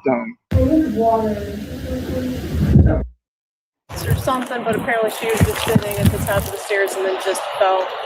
She fell on her own? That's what, okay. My daughter was scared. I don't give a fuck if that girl spends her life in jail. It don't matter to me. My two friends are gone. My two friends are dead. No, there was a couple parents that came to and called other people's parents because they had a kid over here that wasn't drinking. And all I know is I've seen a lot of fucking lies up there on that fucking on that court, and I can prove that. So it's like that just comes for when the appeal comes. That's a whole different story. But no. So when This is all I use. That's all. because I just wish there was one more person on my side that was there at the cemetery, because they're gonna do the exact same shit they did to me, and it's just fucked up. Mackenzie Shirilla wanted to bring in the new 2022 year with a bang. So she threw this New Year's Eve party on December 31st, 2021. She even posted the address of her boyfriend's home, Dominic Russo's home, on Snapchat. I saw it, that overlay you can do. It seems the volatile year of 2021 taught her nothing about being responsible. Now, on November 17th, 2021, her dad, Steve, texted Mackenzie, "Nice speeding ticket, hot rod." Mackenzie replied, "Did you hear I got searched and there were 5 cop cars?" Now, with 5 police vehicles responding, I had hoped to purchase all those body cam videos from 2021 and show them to you guys like we've been just digging through. Patrolman Davis, he even remembered Mackenzie, and he talked about coming up to the school in 2021, having a talk. Probably he's talking about Strongsville High School in Strongsville, Ohio.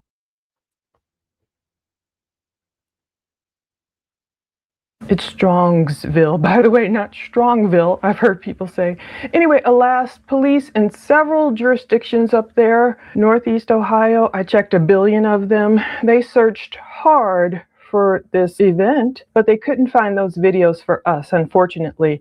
However, they were able to uncover plenty of other incidents involving Mackenzie somehow, whether it's on the periphery or if she's smack dab in the center of the madness where she usually is. And that's what we're going to watch today. They also provided a whopping 307 PDFs from all these incidents, including the Shirillas and the Russos. Authorities told me so many people are requesting Shirilla case evidence, and the wonderful Strongsville PD uploaded all this Shirilla and or Russo call history because people are just like, wait a minute, what's out there? Give me everything. So they have it in a link outside of the fatal motor vehicle accident, the crash. They've already posted. They loaded that to a specific place. So find a link below to my Patreon explaining all those PDFs and the body cam videos we'll watch today. Well, I don't really explain the PDFs. I mean, it took me forever reading through them the other night. I was like, whoa, that's a whole nother story. I mean, that's craziness. You guys, wait, I'm going to interrupt this because I don't know if Plunder has a rule. Some like Chris Cuomo doesn't care if you like use their videos. I don't know if Plunder has that rule. So I'm gonna interrupt and say hello. I just logged in on my phone. I wanted to make sure that you guys could hear it okay. So now I'm gonna get off of my phone because I can't do both. All right. If you anyway, we're here. Welcome everyone. I'm so glad. Oh, I'm gonna take screenshots of this. And I will not pause her really. Well, I might. Oh, this is 2 hours long. All right. All I really want to see is this one part. Jamie, I saw you just woke up. Welcome. Do you mind if I lighten this a little bit? If you do, then I won't. I'll just leave it. Okay, here we go. Goodbye. I'm leaving. I'll be back down here. But today, we're going in this video from New Year's Eve 2021 to Mackenzie's sentencing day in August 2023. So we'll traverse all the way from Mackenzie's controversial New Year's Eve party 2021, wherein that year ended with a tragic event before even the crash, including a big lie from Steve, her dad, I caught, as his daughter hid inside and a girl outside the home is fighting to stay alive. And then we'll go to all, of course, the horrible events of 2022, including an eerie Snapchat video that Mackenzie filmed. She took it at the start of the year. It involves a guy who would become a major witness. I was like, oh my goodness, so it's creepy. And then we'll culminate with Mackenzie's sentencing day, August 21st, of course, 2023. Emotions were so high that day, and there was a scary Instagram post posted by Bubba, like this photo of a weapon and the words he wrote on top of there that resulted in police making a visit to Davian Flanagan's home, Bubba's parents' house, and finally where Bubba was staying in these apartments with Rosie, his girlfriend, who he claimed at that point was getting death threats. So let's dig in. New Year's Eve 2021. It started, I'll start this around 7 p.m. Okay, Mackenzie is swinging around a pole. I'm assuming this pole is in the basement of Dom's house or something. By 9:55 p.m., she's doing what appears to be shots of alcohol with others. We don't know what she's shooting, but usually people shoot alcohol like that. By 10:12 p.m., Dom is making it rain dollar bills, but suddenly by 11:27 p.m., before the pivotal 2022 year of the crash can even rear its ugly head, something serious has happened at Dom's house. Now, the CAD report says a call came in December 31st, 2021, around 11:27 p.m. Okay, the call type is liquor. Underage consumption. A female fell and hit her head. It says is CBA. Does that mean at that point she was conscious and breathing alertly? She's outside. Then it says not really alert. So, the situation can change, of course. I hope we get to hear this call, Lord willing, and Jesus, I hope I can plop it in this video somewhere if I have it by the time I'm editing this. It says she's not really alert. She's been drinking. Her head is bleeding. Okay, they're asking for fire department, wants the squad, all these people are responding. By 11:48 p.m. that night, of course, paramedics were already there when an officer rolls up. He arrives, his body cam is rolling, and you know who else was there? The distraught and worried father, of course, of this teenage girl who fell and hit her head. Her name is Kendall. Her mom was already in the ambulance with her. They're about to head to Metro, the same place I believe Mackenzie was life-flighted to after the crash. Now, this girl who fell, Kendall, she was only 17 at the time, just like Mackenzie. And in going over this, I had to ask myself, did one aspect of Kendall's condition give Mackenzie a big idea 7 months later after the crash? Let's keep going. Also there to greet authorities were Mackenzie's parents, of course, Steve Shirilla and Natalie Shirilla. Since they are there, did Steve and Natalie tell the cops their daughter, Mackenzie Shirilla? She's the 17-year-old who threw this party. She's currently hiding inside her boyfriend Dominic Russo's house. She's making a Snapchat video at 11:53 p.m. while everyone's trying to figure out what's happening.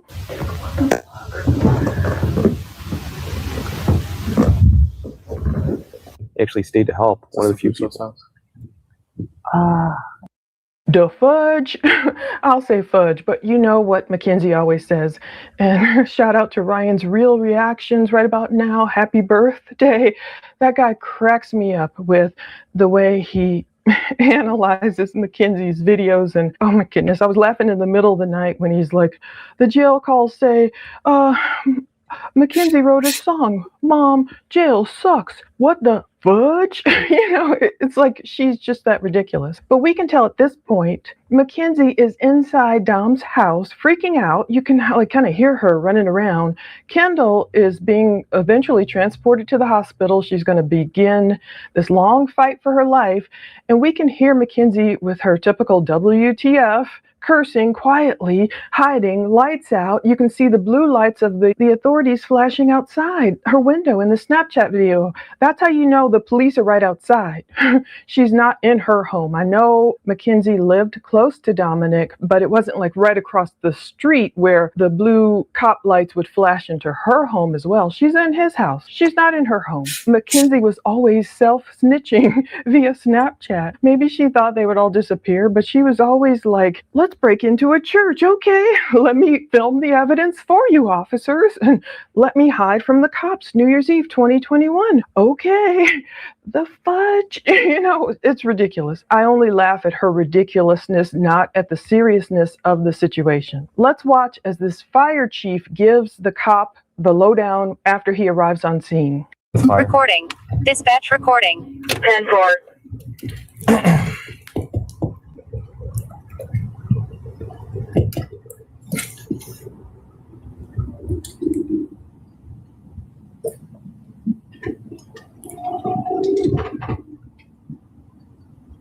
Night, Jimmy. Go ahead. You can send me to the call on 1473. Yep.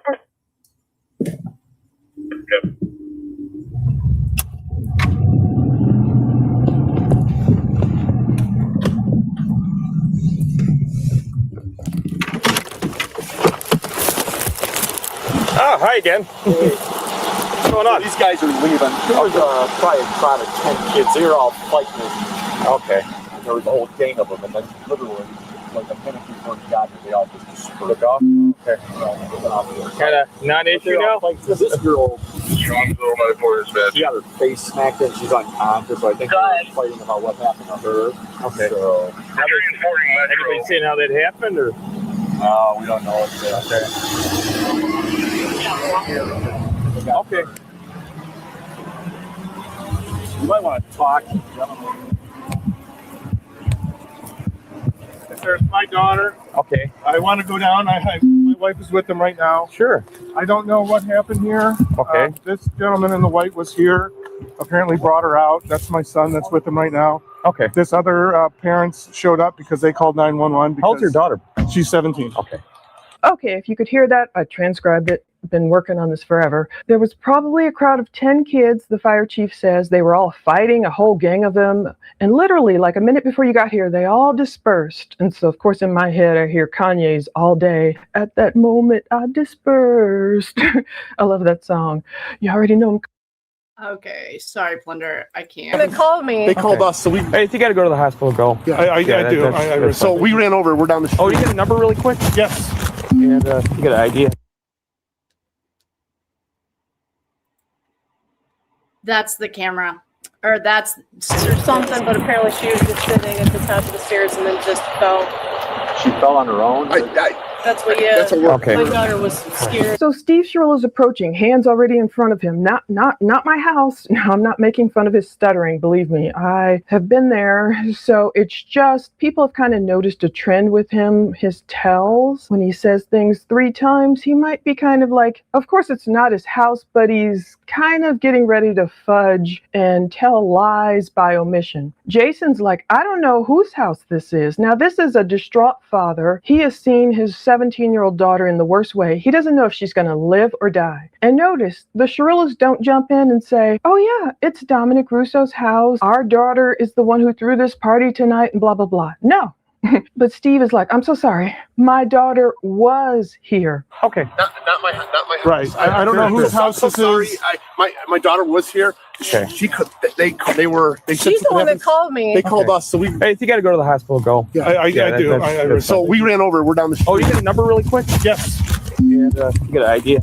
She called, they were That's Steve's first outright lie. At first, I thought he had said, my daughter lives here. And I was like, oh, that's interesting. He's admitting Mackenzie lives there as early as, New Year's Eve 2021. He does not say that. It's that Ohio accent. It kind of reminds me of Chicagoans. It's a certain inflection, but he's like, my daughter was here. Past tense, okay? He's saying, my daughter was here, as if she's gone, as if she was just some random party goer. I don't know whose house this is. He doesn't say that. Jason says that. Jason is distraught. He's not even in the ambulance with his daughter and wife at this point. So I like to give people the benefit of the doubt, of course, even if Steve knew nothing about Mackenzie. Okay. And that was her. We were just down to your house because no one knew right now. Okay. Sorry, just what's your daughter's first name? Kendall. Okay, Kendall. Thanks. Is it okay if we leave? I mean, you guys just got here, right? You probably don't know. We got here right as they were cheering out. Like, Okay. so we're the ones that did call 911. Yeah, he probably don't know much more than other I do. than what you probably know. Okay. I just told her, don't move her. They said she had My understanding there's some alcohol involved. Okay. But I don't know if she had it or not. I They get it. said she had I wasn't here. So Man, Steve is also really good at self-snitching. He is really insufferable, but it's really disappointing. This entire situation is super disappointing. Okay, we're back. I was eyewitness kind of what happened. Okay. I was playing pool and Our caller. That's redacted. Steve is like, I'm so sorry. If I'd have known it was, pause. If I'd have known it was Sorry, I just want this. where it was. So he stops himself from saying, if I'd have known it was Dominic's house, he doesn't say that. If I'd have known it was where it was, I would have screamed on the phone to call 911 right then and there, as opposed to what? I don't know. His words say one thing, I'm so sorry, but his actions, his attitude, his energy gives a whole something else. He's like, they had her out of the house. Natalie is like, we were about to get in the car because we live on, and there's so much crosstalk, it's hard to hear. Let me know what you hear. Steve, right away, let me know. Is it okay if we leave? Steve is like, I got to get out of here. Now, Steve says, yeah, we got here right as they were carrying her out. We're the ones that did call 911. Like, give us props for that. So I'm glad they did that. I'm grateful. I don't know how many 911 calls came in. We will see. The cop is like, yeah, you probably don't know much more than Steve is like, no. Other than what you probably know. That's his second lie. This time it's a lie of omission. He didn't tell police immediately. He knows who owns the home, how Dominic lives there, that his daughter Mackenzie is inside. There's so much more background he could give the cops and stop, wasting his time. I know, Steve and Natalie, I get it. They're likely worried about, their daughter getting in trouble for underage drinking. Okay. I've been to school with Kendall for a while. I'm not necessarily sure what happened tonight. I was just playing pool, and then a lot of blood happened. Okay. Yeah. You just heard a thump. Did anyone actually see what happened? I've heard from one. There's one witness. I've heard. Who was that? Do you know? She passed out. I'm not sure. I saw a lot of faces tonight. Okay. Because a lot of people running around crying. Brian is do know it was suspended in WW out of Parma Heights. She said that she passed out, fell all the way down the steps. Did all those people leave as soon as she got hurt? Yeah, I was like one of the very few. Sorry, dog parking. Okay. Can you repeat, please? I get it. Suspended Miss WW out of Parma Heights. But you know the person who lives here, correct? Yeah, I don't really know that. 19 radio. 19. I'm up.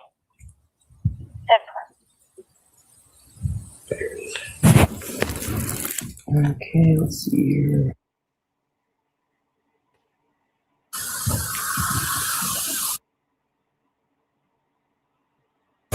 What's a good phone number for you, please?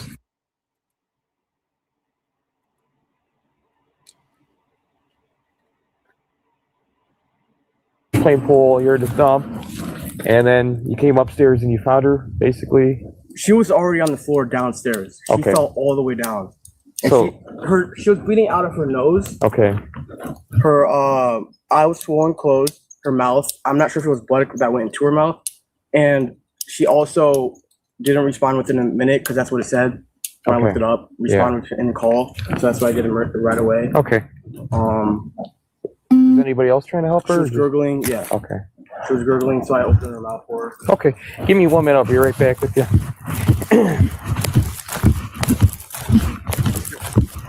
All right. So they already took the 17-year-old female. She allegedly, this guy was one of the few that stayed. Everybody else split because lots of them were probably underage. Yeah. She's 17. Sounds like she's pretty significantly injured. She like fell. She said, I think she had like blood coming out of her ears. Her eye was swollen. She was gurgling.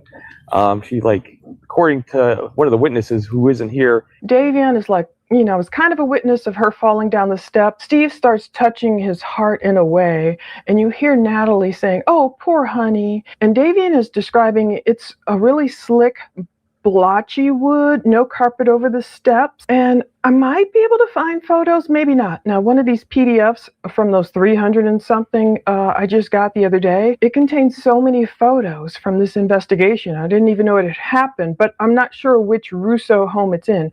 You know how Dom lived in one and his mom lived in the one next door? And so I'm not quite sure. We can help you. I have a PDF of it.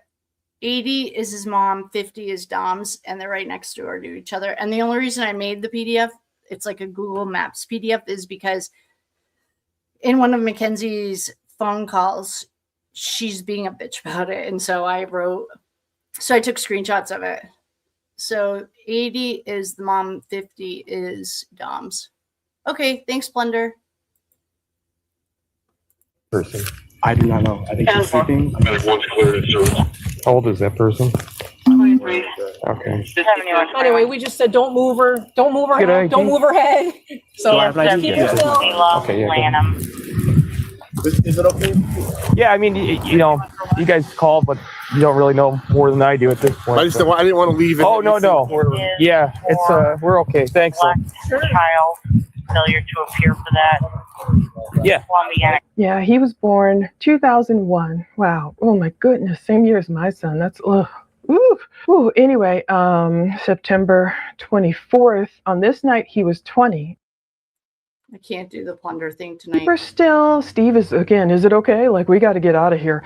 Like, I don't want to stick around and you figure out. You came upstairs and you found her, basically. Davian said, yeah, she was already on the floor downstairs. Girl. She felt. Doesn't she look, not as young in this one. The last clip that she posted, she looks so young.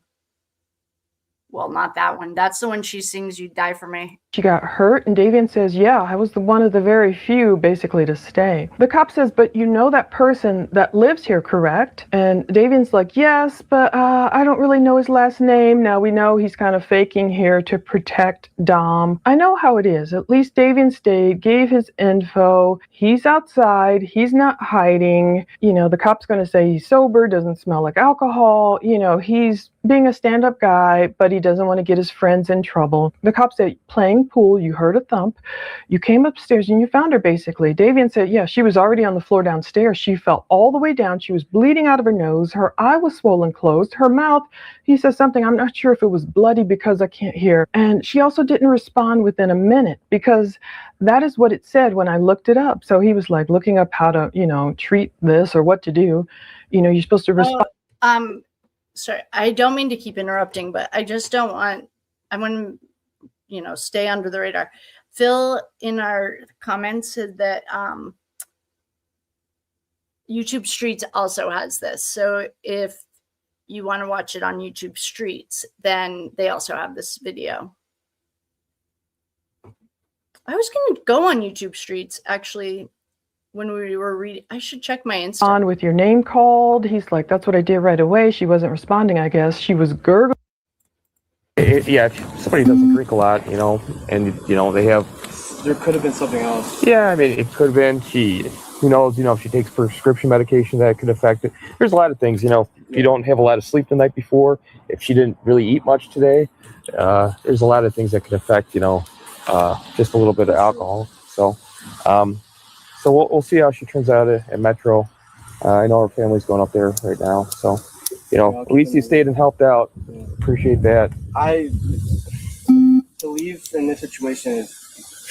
Oh yeah, some people just think about themselves, like lots of people here did tonight. So can't fault you for trying to do the right thing, So, and you said there was some girl in a red dress. You don't know the name though. Was the one that saw her allegedly? Okay, but you didn't recognize her. Okay, thanks. Hey, take care. The cop is like, oh, I'm trying to remember. I'm not sure. The second cop whispers, I think it is. So reading through those 307 PDFs, and I didn't do it in depth, I was mainly looking for Mackenzie's stuff and, trying to understand the victimology of the things Dominic has been through. Don't worry. We have all 307 of these PDFs. I now understand why that cop would ask who owned the house, why they were familiar with the homes, why he whispered. I understand more of Dom's reaction this night when you read through all the things he's been through in his life, and I learned about more of his traumatic background. So I see more why he would have a trauma bond with Mackenzie. I know so much more about his victimology. It might not be appropriate. I agree with her on that too, actually. He turned out really, really okay. Based on, we have all of these same PDFs that Plunder is talking about, and based on what I've read in the documents, like I'm not going to be the one that shares them by any means, but because everyone can. It's a FOIA drop. You can go grab them if you're that interested. But the amount, how sensitive he is also, I think, like almost a gift based on everything that happened. He had everyone's childhood is normal to them. So it was normal for him until I think he outgrew it or something. But I don't know how much of this. Once we get to Bubba, I don't want to watch drunk Bubba lie. So we're just going to watch this. It's already 12:27 on the East Coast. We're going to watch this through the end, and hopefully by then I'll find that other report. And I want to have a full recap on this. And what do you guys think? Do you think what do you think? Do you think she fell? Do you think she was pushed? Do you think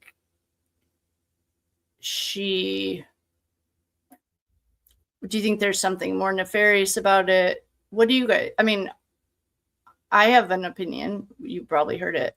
But everyone make up your own minds. I think she was pushed, and I think it's nefarious. And I think Mackenzie's behavior after does not shed her in a good light. I also think that psychopath and sociopaths are made from the research I've done. I think they're made, they're not born. And I think things affect it more. And this was a turning point for Dom because he realized that that's when he started reading the narcissism books and the sociopath books. You don't have the same empathy that I do. You responded different than I did. In the way this is what triggers him reading the narcissist books. But that's my opinion. I'm open. I want to hear all of the opinions. We don't spread rumors, so that's one thing. We read the reports and we can have opinions, but we don't. That's one thing. All right, back to Conair and back to Plunder, and then I have got to go to sleep because I'm really tired. Okay, it's my Friday. Ooh. No, it's my Thursday. To get into it here, and I don't want this to be a 5-hour video. It'll probably already be close to 2 hours. So the cop is like, no, it might be, but we can't get. Hold on, sorry, team. I'll return. I'll go back. She just said, I don't know if you could hear it or not. She said, I don't want this to be a 5-hour video, and I said, me either. All right, here we go. You don't know the name though? Was the one that Yes. saw her allegedly? Okay, but you didn't recognize her? Okay. Okay, thanks.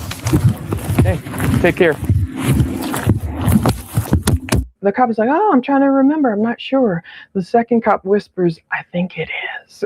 So reading through those 307 PDFs, and I didn't do it in depth, I was mainly looking for Mackenzie's stuff and, trying to understand the victimology of the things Dominic has been through. I now understand why that.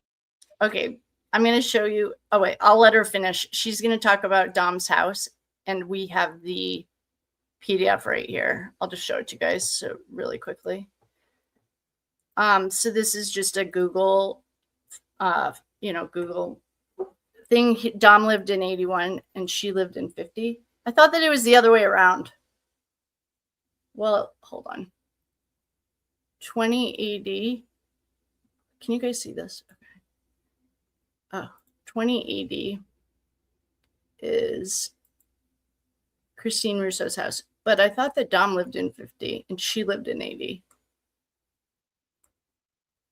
The Russo's home, it's a 1-minute ride to Kenzie's, and she always made him come pick her up. Okay, I just wanted to show you that because Plunder's about to start talking about it. That cop would ask who owned the house, why they were familiar with the homes, why he whispered. I understand more of Dom's reaction this night when you read through all the things he's been through in his life, and I learned about more of his traumatic background. So I see more why he would have a trauma bond with Mackenzie. I know so much more about his victimology. It might not be appropriate to get into it here, and I don't want this to be a 5-hour video. It'll probably already be close to 2 hours. So the cop is like, might be, but we can't get in there, unfortunately. But everybody that's a witness is already gone or would have been a witness. The cop gives Davian, kudos, his props. He's like, this guy kind of helped after the fact. I'm not sure what more we can do. And they're like, yeah, she's down at the hospital. That's medical. The cop says she was probably intox. The second cop, there's nothing more you can do, honestly. And then he goes, well, unless kind of like if someone pushed her. The cop says it's hard to say. She wakes up. She's not going to remember these comments. And they're like, well, if it's really a serious injury, we're going to have to look into supply, who supplied what to who. So that got a little dicey there. Davian, he goes back and he's talking to the cop and he's like, that's obviously not common, right? Passing out. From what I've heard, she only had minimal alcohol. She's not a drinker. And the cop is like, well, it could be, you don't know if she takes any medication, if she didn't get much sleep, if she didn't eat much. And he's like, some girl in a red dress saw her. And he's like, yeah, so thanks. Take care. Okay, now let's move into 2022 and the new 2022 year's fallout. Mackenzie's cold-hearted reaction video. Obviously, the crash happens that year and so much more. If we start out January 1st, 2022, 12:26 a.m. I was obsessed with this, ridiculously obsessed, like translating all these UTC time codes from all her Snap messages and all these videos and photos to, create a time. Talk to you. That's all I said. I promise. I did not say I lost you.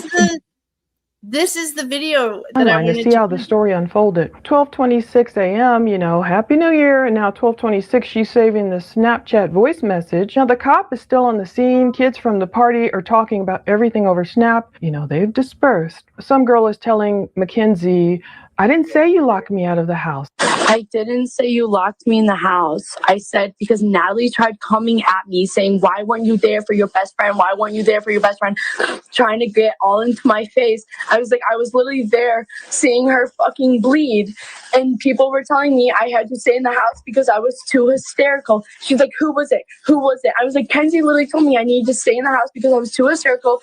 And they were going to think I was drunk if I went out there to go talk to you. That's all I said. I promise. I did not say I locked you and you locked me in your house. One. Did I say that? Mm-hmm. I was literally just telling fucking Natalie that I was too hysterical to go help my friend because she was coming at me being like, Karina's such a fucking bitch. I fucking hate her. And I listened to her saying that. I was like, what were you saying, Natalie?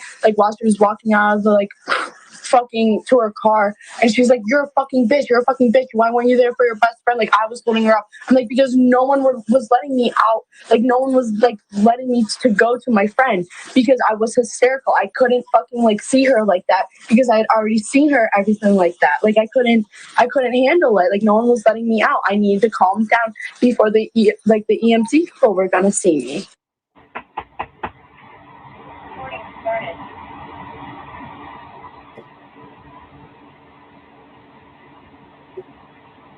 Somewhere in here, we hear a cop make a call, I believe maybe to his captain or someone, to give him the lowdown. I tried to boost the audio as much as possible, but the cop is like explaining it's like an all underage drinking party. It sounds like can't really get into the house. There's a couple of parents that came to and called other people or parents here because they had a kid over here that wasn't drinking. I was like, what? I got to hear this 911 audio. I'm assuming he's talking about the Shirillas. So they called other people, other parents over there. If he's talking about the Shirillas, I find that interesting. They had a kid over here who wasn't drinking. So all kind of things are wrong with that. Whatever they made the cop believe that, first of all, their kid wasn't there anymore when she was really inside hiding. There was a couple parents that came to and called other people's parents because they had a kid over here that wasn't drinking. And then that she wasn't drinking when you can clearly see, her allegedly getting ready for the party. And I've kind of just zoomed in on Mackenzie so as not to include other, faces and stuff in her videos. But I'm like, did her parents tell the cops she had nothing to drink?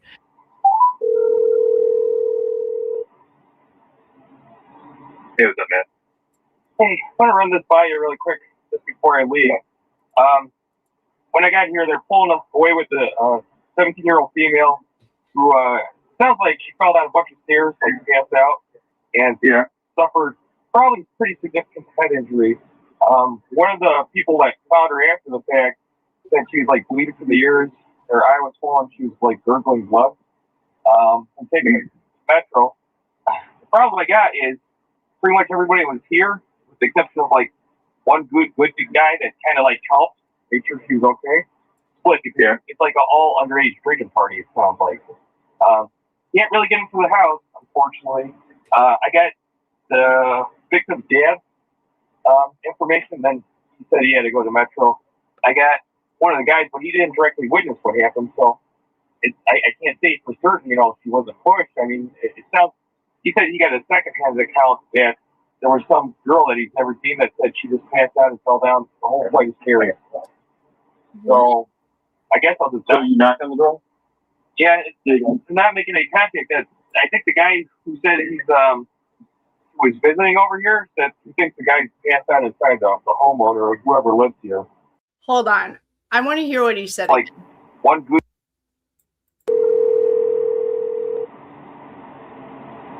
Hey, what's up, man?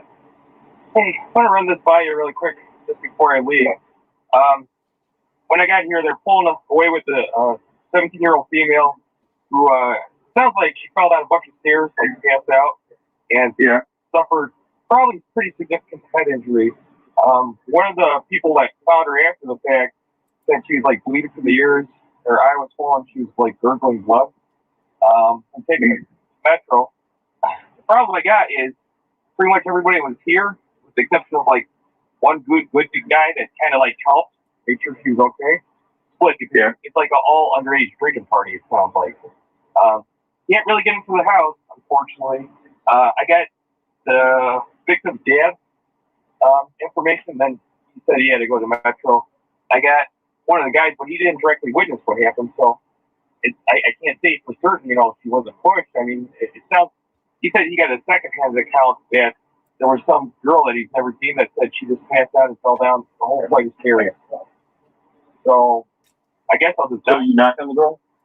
Yeah, it's not making any contact. I think the guy who said he's was visiting over here said he thinks the guy passed out inside the homeowner or whoever lives here. This just sounds so much like John O'Keefe. Like they're inside the house watching the cops. It sounds like that. 34 Fairview. I'll try one more time, but Yeah, well, I'm not sure. ID whoever you can out there. If you're able to, does it look like anybody can? No, it looks pretty dead. Like the guy said, and the fire captain said before I even got here, like a few minutes, there's people like getting into a fight about what happened with the girl, and he said they all split like just a minute or two before we got here. Presumably, some of those people were, or many of them were underage, I'm guessing. So so was she outside when you got there, or was she already in the squad? She's already in the squad. They had to take her because it sounds like she was pretty injured. Right. Were the medics inside, or did they scoop her up outside? Yeah, I don't know. I didn't even talk to him. The fire captain was here. He kind of briefed me briefly about what happened. But they had already, got her and were going at that point in time. They were already like literally pulling out as soon as I was pulling out. Right. Well, we'll do a report, and then if there's any plates in the ground, every single plate you see, call in. Okay. If there are any, and then if anyone's out there, ID everyone you can. I'm sure it's probably all cleared out by now, but yeah, I guess the one guy that stayed in health. Well, but that's about it. So. Is he? You said he's a juvenile too? No, I didn't even run him yet. Yeah, because I got a lot of information as soon as I got here, but then everybody. There was a couple parents that came to and called other people's parents because they had a kid over here that wasn't drinking, but they said, hey, this kid got injured, so like, what should we do? And then that's when mom and dad showed up and basically called the ambulance once they got here and notified. So her mom and dad called the ambulance. No, some other people's mom. I got their information too. Okay. Did the guy say? Do we know the homeowner's name? This kid was saying John or something like that. But yeah, I guess just hit him up for as much info as you get. I can stop down. I just walk out of the jail. I had to check that. It sounds a little wonky because it was a minor injury, but she was totally unresponsive, unconscious. So well, serious. Obviously, pretty serious. Yeah. Yeah, I would just pump them for as much information. It's just like who's there, who the homeowner's name is, and we can replace them. We can look up the address too, but we definitely should do a report for this one and get as much info as we can from there. So, did he actually see the accident or the incident happen? No, he said he was downstairs playing pool and he heard like a loud, thump, and he went upstairs and he said, he saw Kendall. He said he knew her from going to high school with her. He didn't smell like alcohol. Obviously, he hadn't been drinking or anything like that. Right. But he's around to make sure she was helped out. Yeah. I knew her. That's not what's her face's house. It's one of the writers, right? Yeah. That's why I was just. His kid came up. He's like, isn't it Bruce or something like that? Yeah. Well, I think she owns. I think she's true crime. Where she actually lives. I think she owns that house to rent it, maybe. But I'm not sure if I'm messing up my numbers or not. But I think I know she owns two houses right next to each other. I think she did. Yeah, I mean, see what information ID him. See if he'll get any names, people there, the homeowner, run any plates you can. We'll just do a report, and might try to follow up if we can. If that captain was inside, we can at least maybe get more info from him. And I don't even know if he showed up kind of after the fact or if he was. Yeah. Well, we can always get the dispatch will know what squad was there, so we can ask those guys later. Detective Bureau can, whatever, if we need to. Let me try to knock one more time here and see if we can get a hold of anybody. Yeah, you can also see if dispatch can find a number for the homeowner, or if somebody lives there and calls. That way, it looks like we did our due diligence, they probably wouldn't answer. So I'll do some research out there. I just went back to my desk now. You follow us down with us there, look at that address, see if I can find any names associated with it. I got Dan's info briefly, but like I go to Metro, I'm like, yeah, it's that serious, so. Yeah, for sure. Okay. Well, yeah, we'll go from there. So, yeah, I'll be here looking the stuff up. Let me know if you want me to come down or anything. So, I'll see what I can find. Okay. All right. Bye.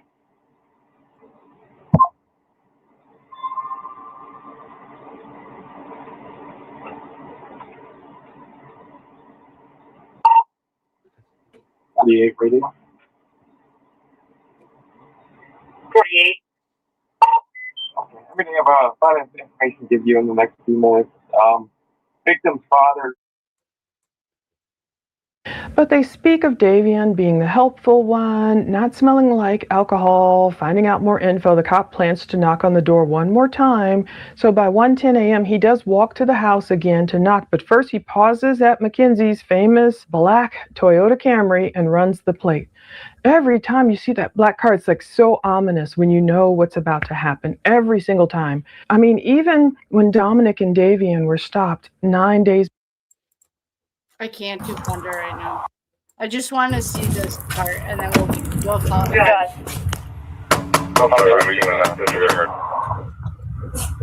Go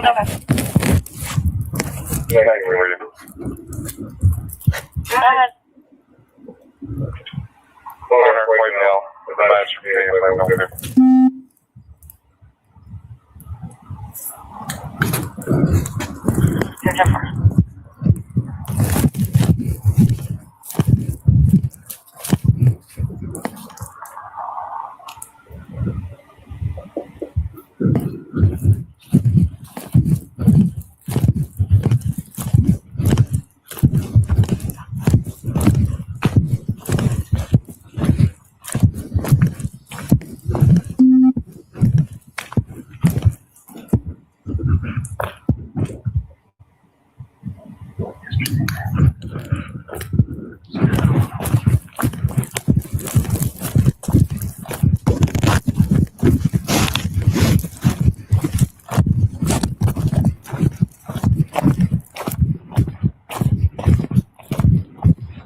One more this time being John or yesterday 9550 and make this report a file.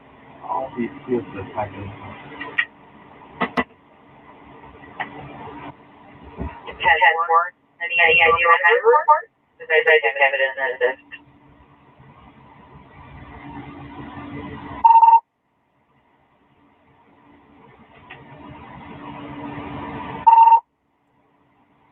I'll give you a call.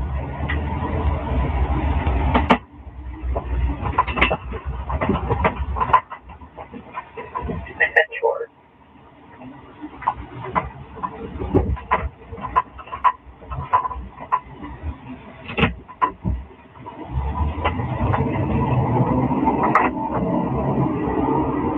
Okay, so the report says the house in which the party had occurred was completely shut and the screen door was locked when I was attempting to open it to knock on the inner door. So I didn't really kind of notice that, but he was trying to like, at least let me try and get in there. All of the lights. Another Kanye song reminds me of Kanye and Rihanna. All of the lights. Okay, I think we're good. Done.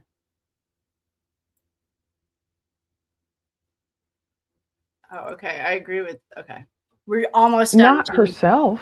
You know, Mackenzie doesn't say, oh, I should have never thrown that party. I should have never hid from the cops. No, Mackenzie's MO is to redirect, blame, curse, and call names. Never take accountability, except when she will confess eventually the party was hers. I was surprised she even confessed that much. But just 2 minutes later, we're still January 2nd, Mackenzie gets a voice reply message speaking about our friend that's in a fatal accident. Perhaps whoever the girl is speaking didn't know the meaning of the word fatal. Or perhaps the girl knew things looked really serious for Kendall. People were afraid. She's like, STFU about someone spreading word about the party injury. How could they think this would stay under wraps? But Mackenzie's gonna try. I can hear.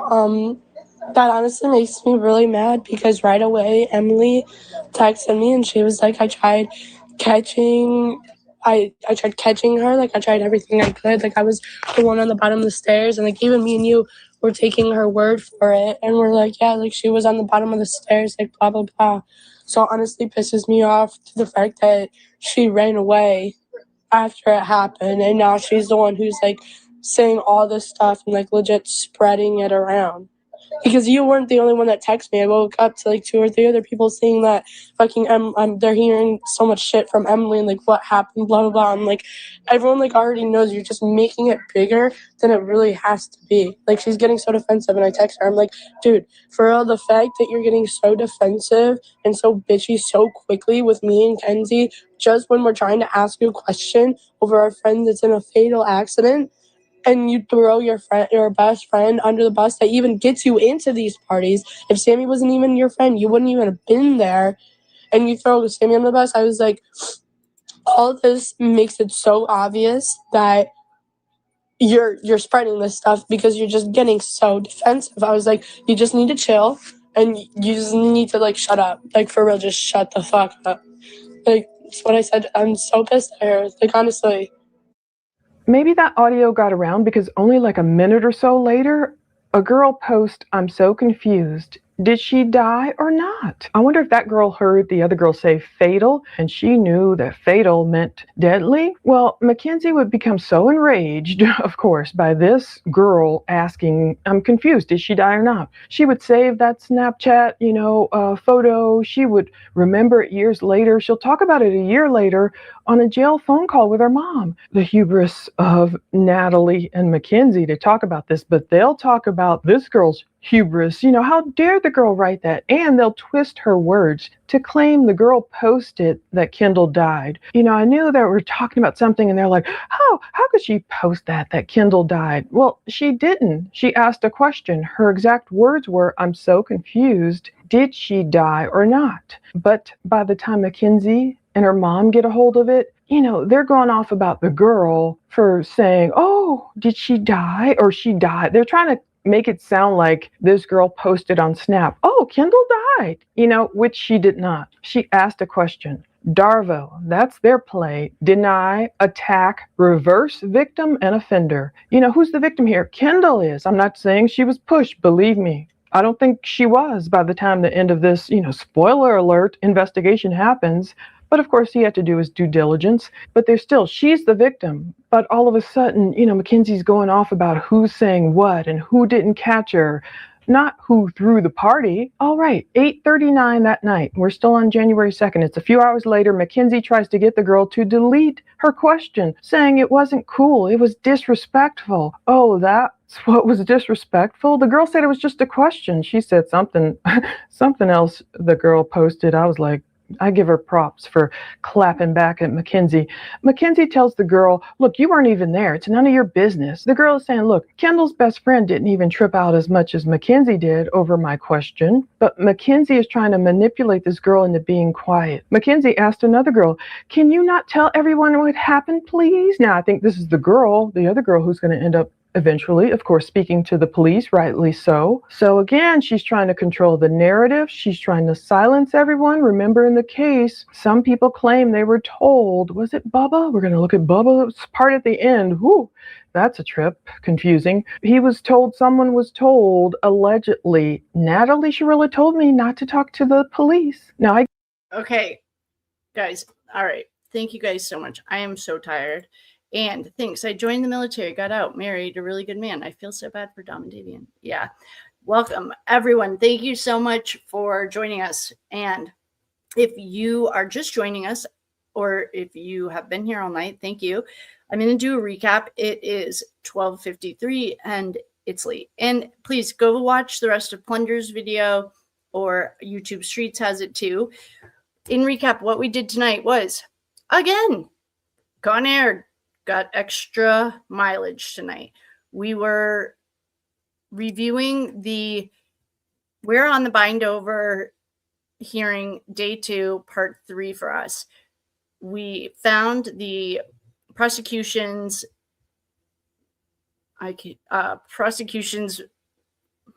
presentation of this case. We were looking at that. We saw the church stuff. We were looking at the church stuff, and we got canceled. Again, I want to make the thumbnail say, Natalie, stop reporting it. Anyway, so we got so we had to restart. We restarted. Everyone's cool, calm, and collected like cucumbers. The crew handled it so well. All of our passengers were calm. They didn't know where we were going anyway. None of us do. That's part of the fun. And then we went on a detour from the bindover to the Kendall situation. If you don't know about the Kendall situation, yes, if you've been here, you know I've done like at least 3 videos about it and how it affects like the spiritual side of it and all of that stuff. So we took a detour. It was an unexpected detour, so I appreciate everyone's patience while I pulled everything together. I'm still missing one report though that I'm going to find, but I am so tired. I feel like I'm going to fall asleep. Again, Cynthia. Oh my God. It's getting really old. Anyway, yes, so it happened again. And what we learned from it is that on Conair, we are flexible and we don't freak out. And I thought, there was a moment I thought I might cry though, but if it happened yesterday, I think I would have. Today, I was just frustrated. So we restarted. We took a detour. We went over to the situation 6 months earlier that became, I think, this is my personal humble opinion, the incubator and the formula that I think the friends learned and Mackenzie learned from this incident on the stairs. There's at least 3 police reports, but we're missing one. We also have all the information that Plunder has. Please go watch the rest of that with Plunder or YouTube Streets. And we are going to revisit this. Make sure I know, Colin.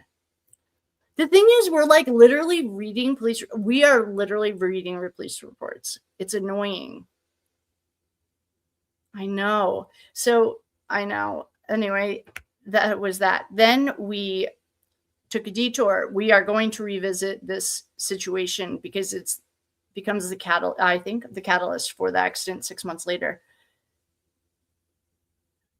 I don't know. She crashed a car with 2 people in it, and her parents were right there to clean it up for her. We have 309 police reports with either her name or her boyfriend's name on them. Plunder. I have this FOIA drop. It's a different FOIA drop, and we have them all. Everyone can grab them.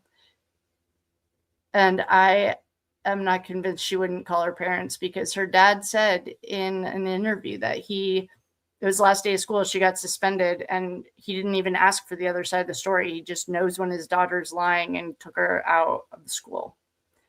I think that she did. My personal humble opinion is she did. That's just my opinion. And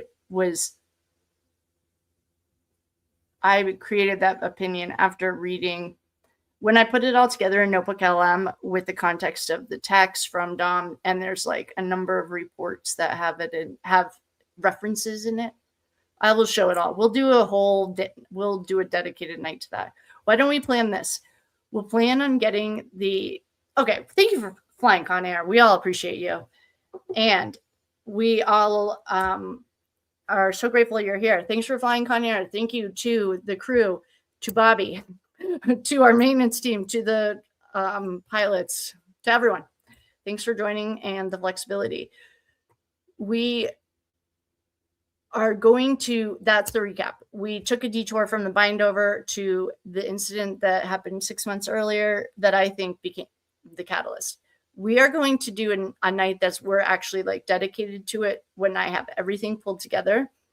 I've done 3 videos on it already, but with this other stuff, like what Plunder's saying, you have to do it one by one. Like you can't just like dump it in. It's been a pleasure, Bobby. Thank you. If anyone needs moonshine or fried chicken, Bobby's cooking in the back. Oh wait, in the cockpit. Wait, not the cockpit. Where do you cook, Bobby? We flew safely. We love you. We love the crew. We love everyone here. Thanks for joining us. And I will see you guys. So tomorrow's plan is work. And then once I get home, we are going to, let's wrap up the bindover, put it away. I also would like to read the investigation into Sketchy Rosie. Hi, Rosie. You're sketchy. There was a rug investigation into Rosie. I would also like to go back through this incident. I've done it a couple of times, but not with all of this information in one collective place. And then with that, thanks to all the super chats. Like, share, subscribes, do all the things, share with your auntie, your mama, everyone. And I will see you guys on the flip side. Thanks for joining us. Thanks for being flexible and flying on good night. I love you all. Thanks for flying Conair. I do love flying Conair. Oh, maybe by tomorrow, all that swag will be ready. We need it. I need a Conair sweatshirt tonight. Well, with that, I will love you and leave you. Thanks again for hanging out with me. And I will see you tomorrow. We are gonna get this. I'll be, and don't panic if I push it back. It's just because there was and it's not unexpected to anyone else. It's unexpected to me. The tournament, or there's a tournament at the golf course. So I will see you guys when I get out. Our plan right now but we're on Conair. We don't know where we're landing or where we're going. The plan right now for tomorrow is to wrap up the bind over hearing and get that done. Why don't we just keep our plans simple? We'll plan that and see where we go. So with that, I will love you and leave you. Thank you for the super chats, the loves, the likes, the wonderful community. And I am passing out. So good night. Thanks for cooking, Bobby. I love you. Good night. I love you guys.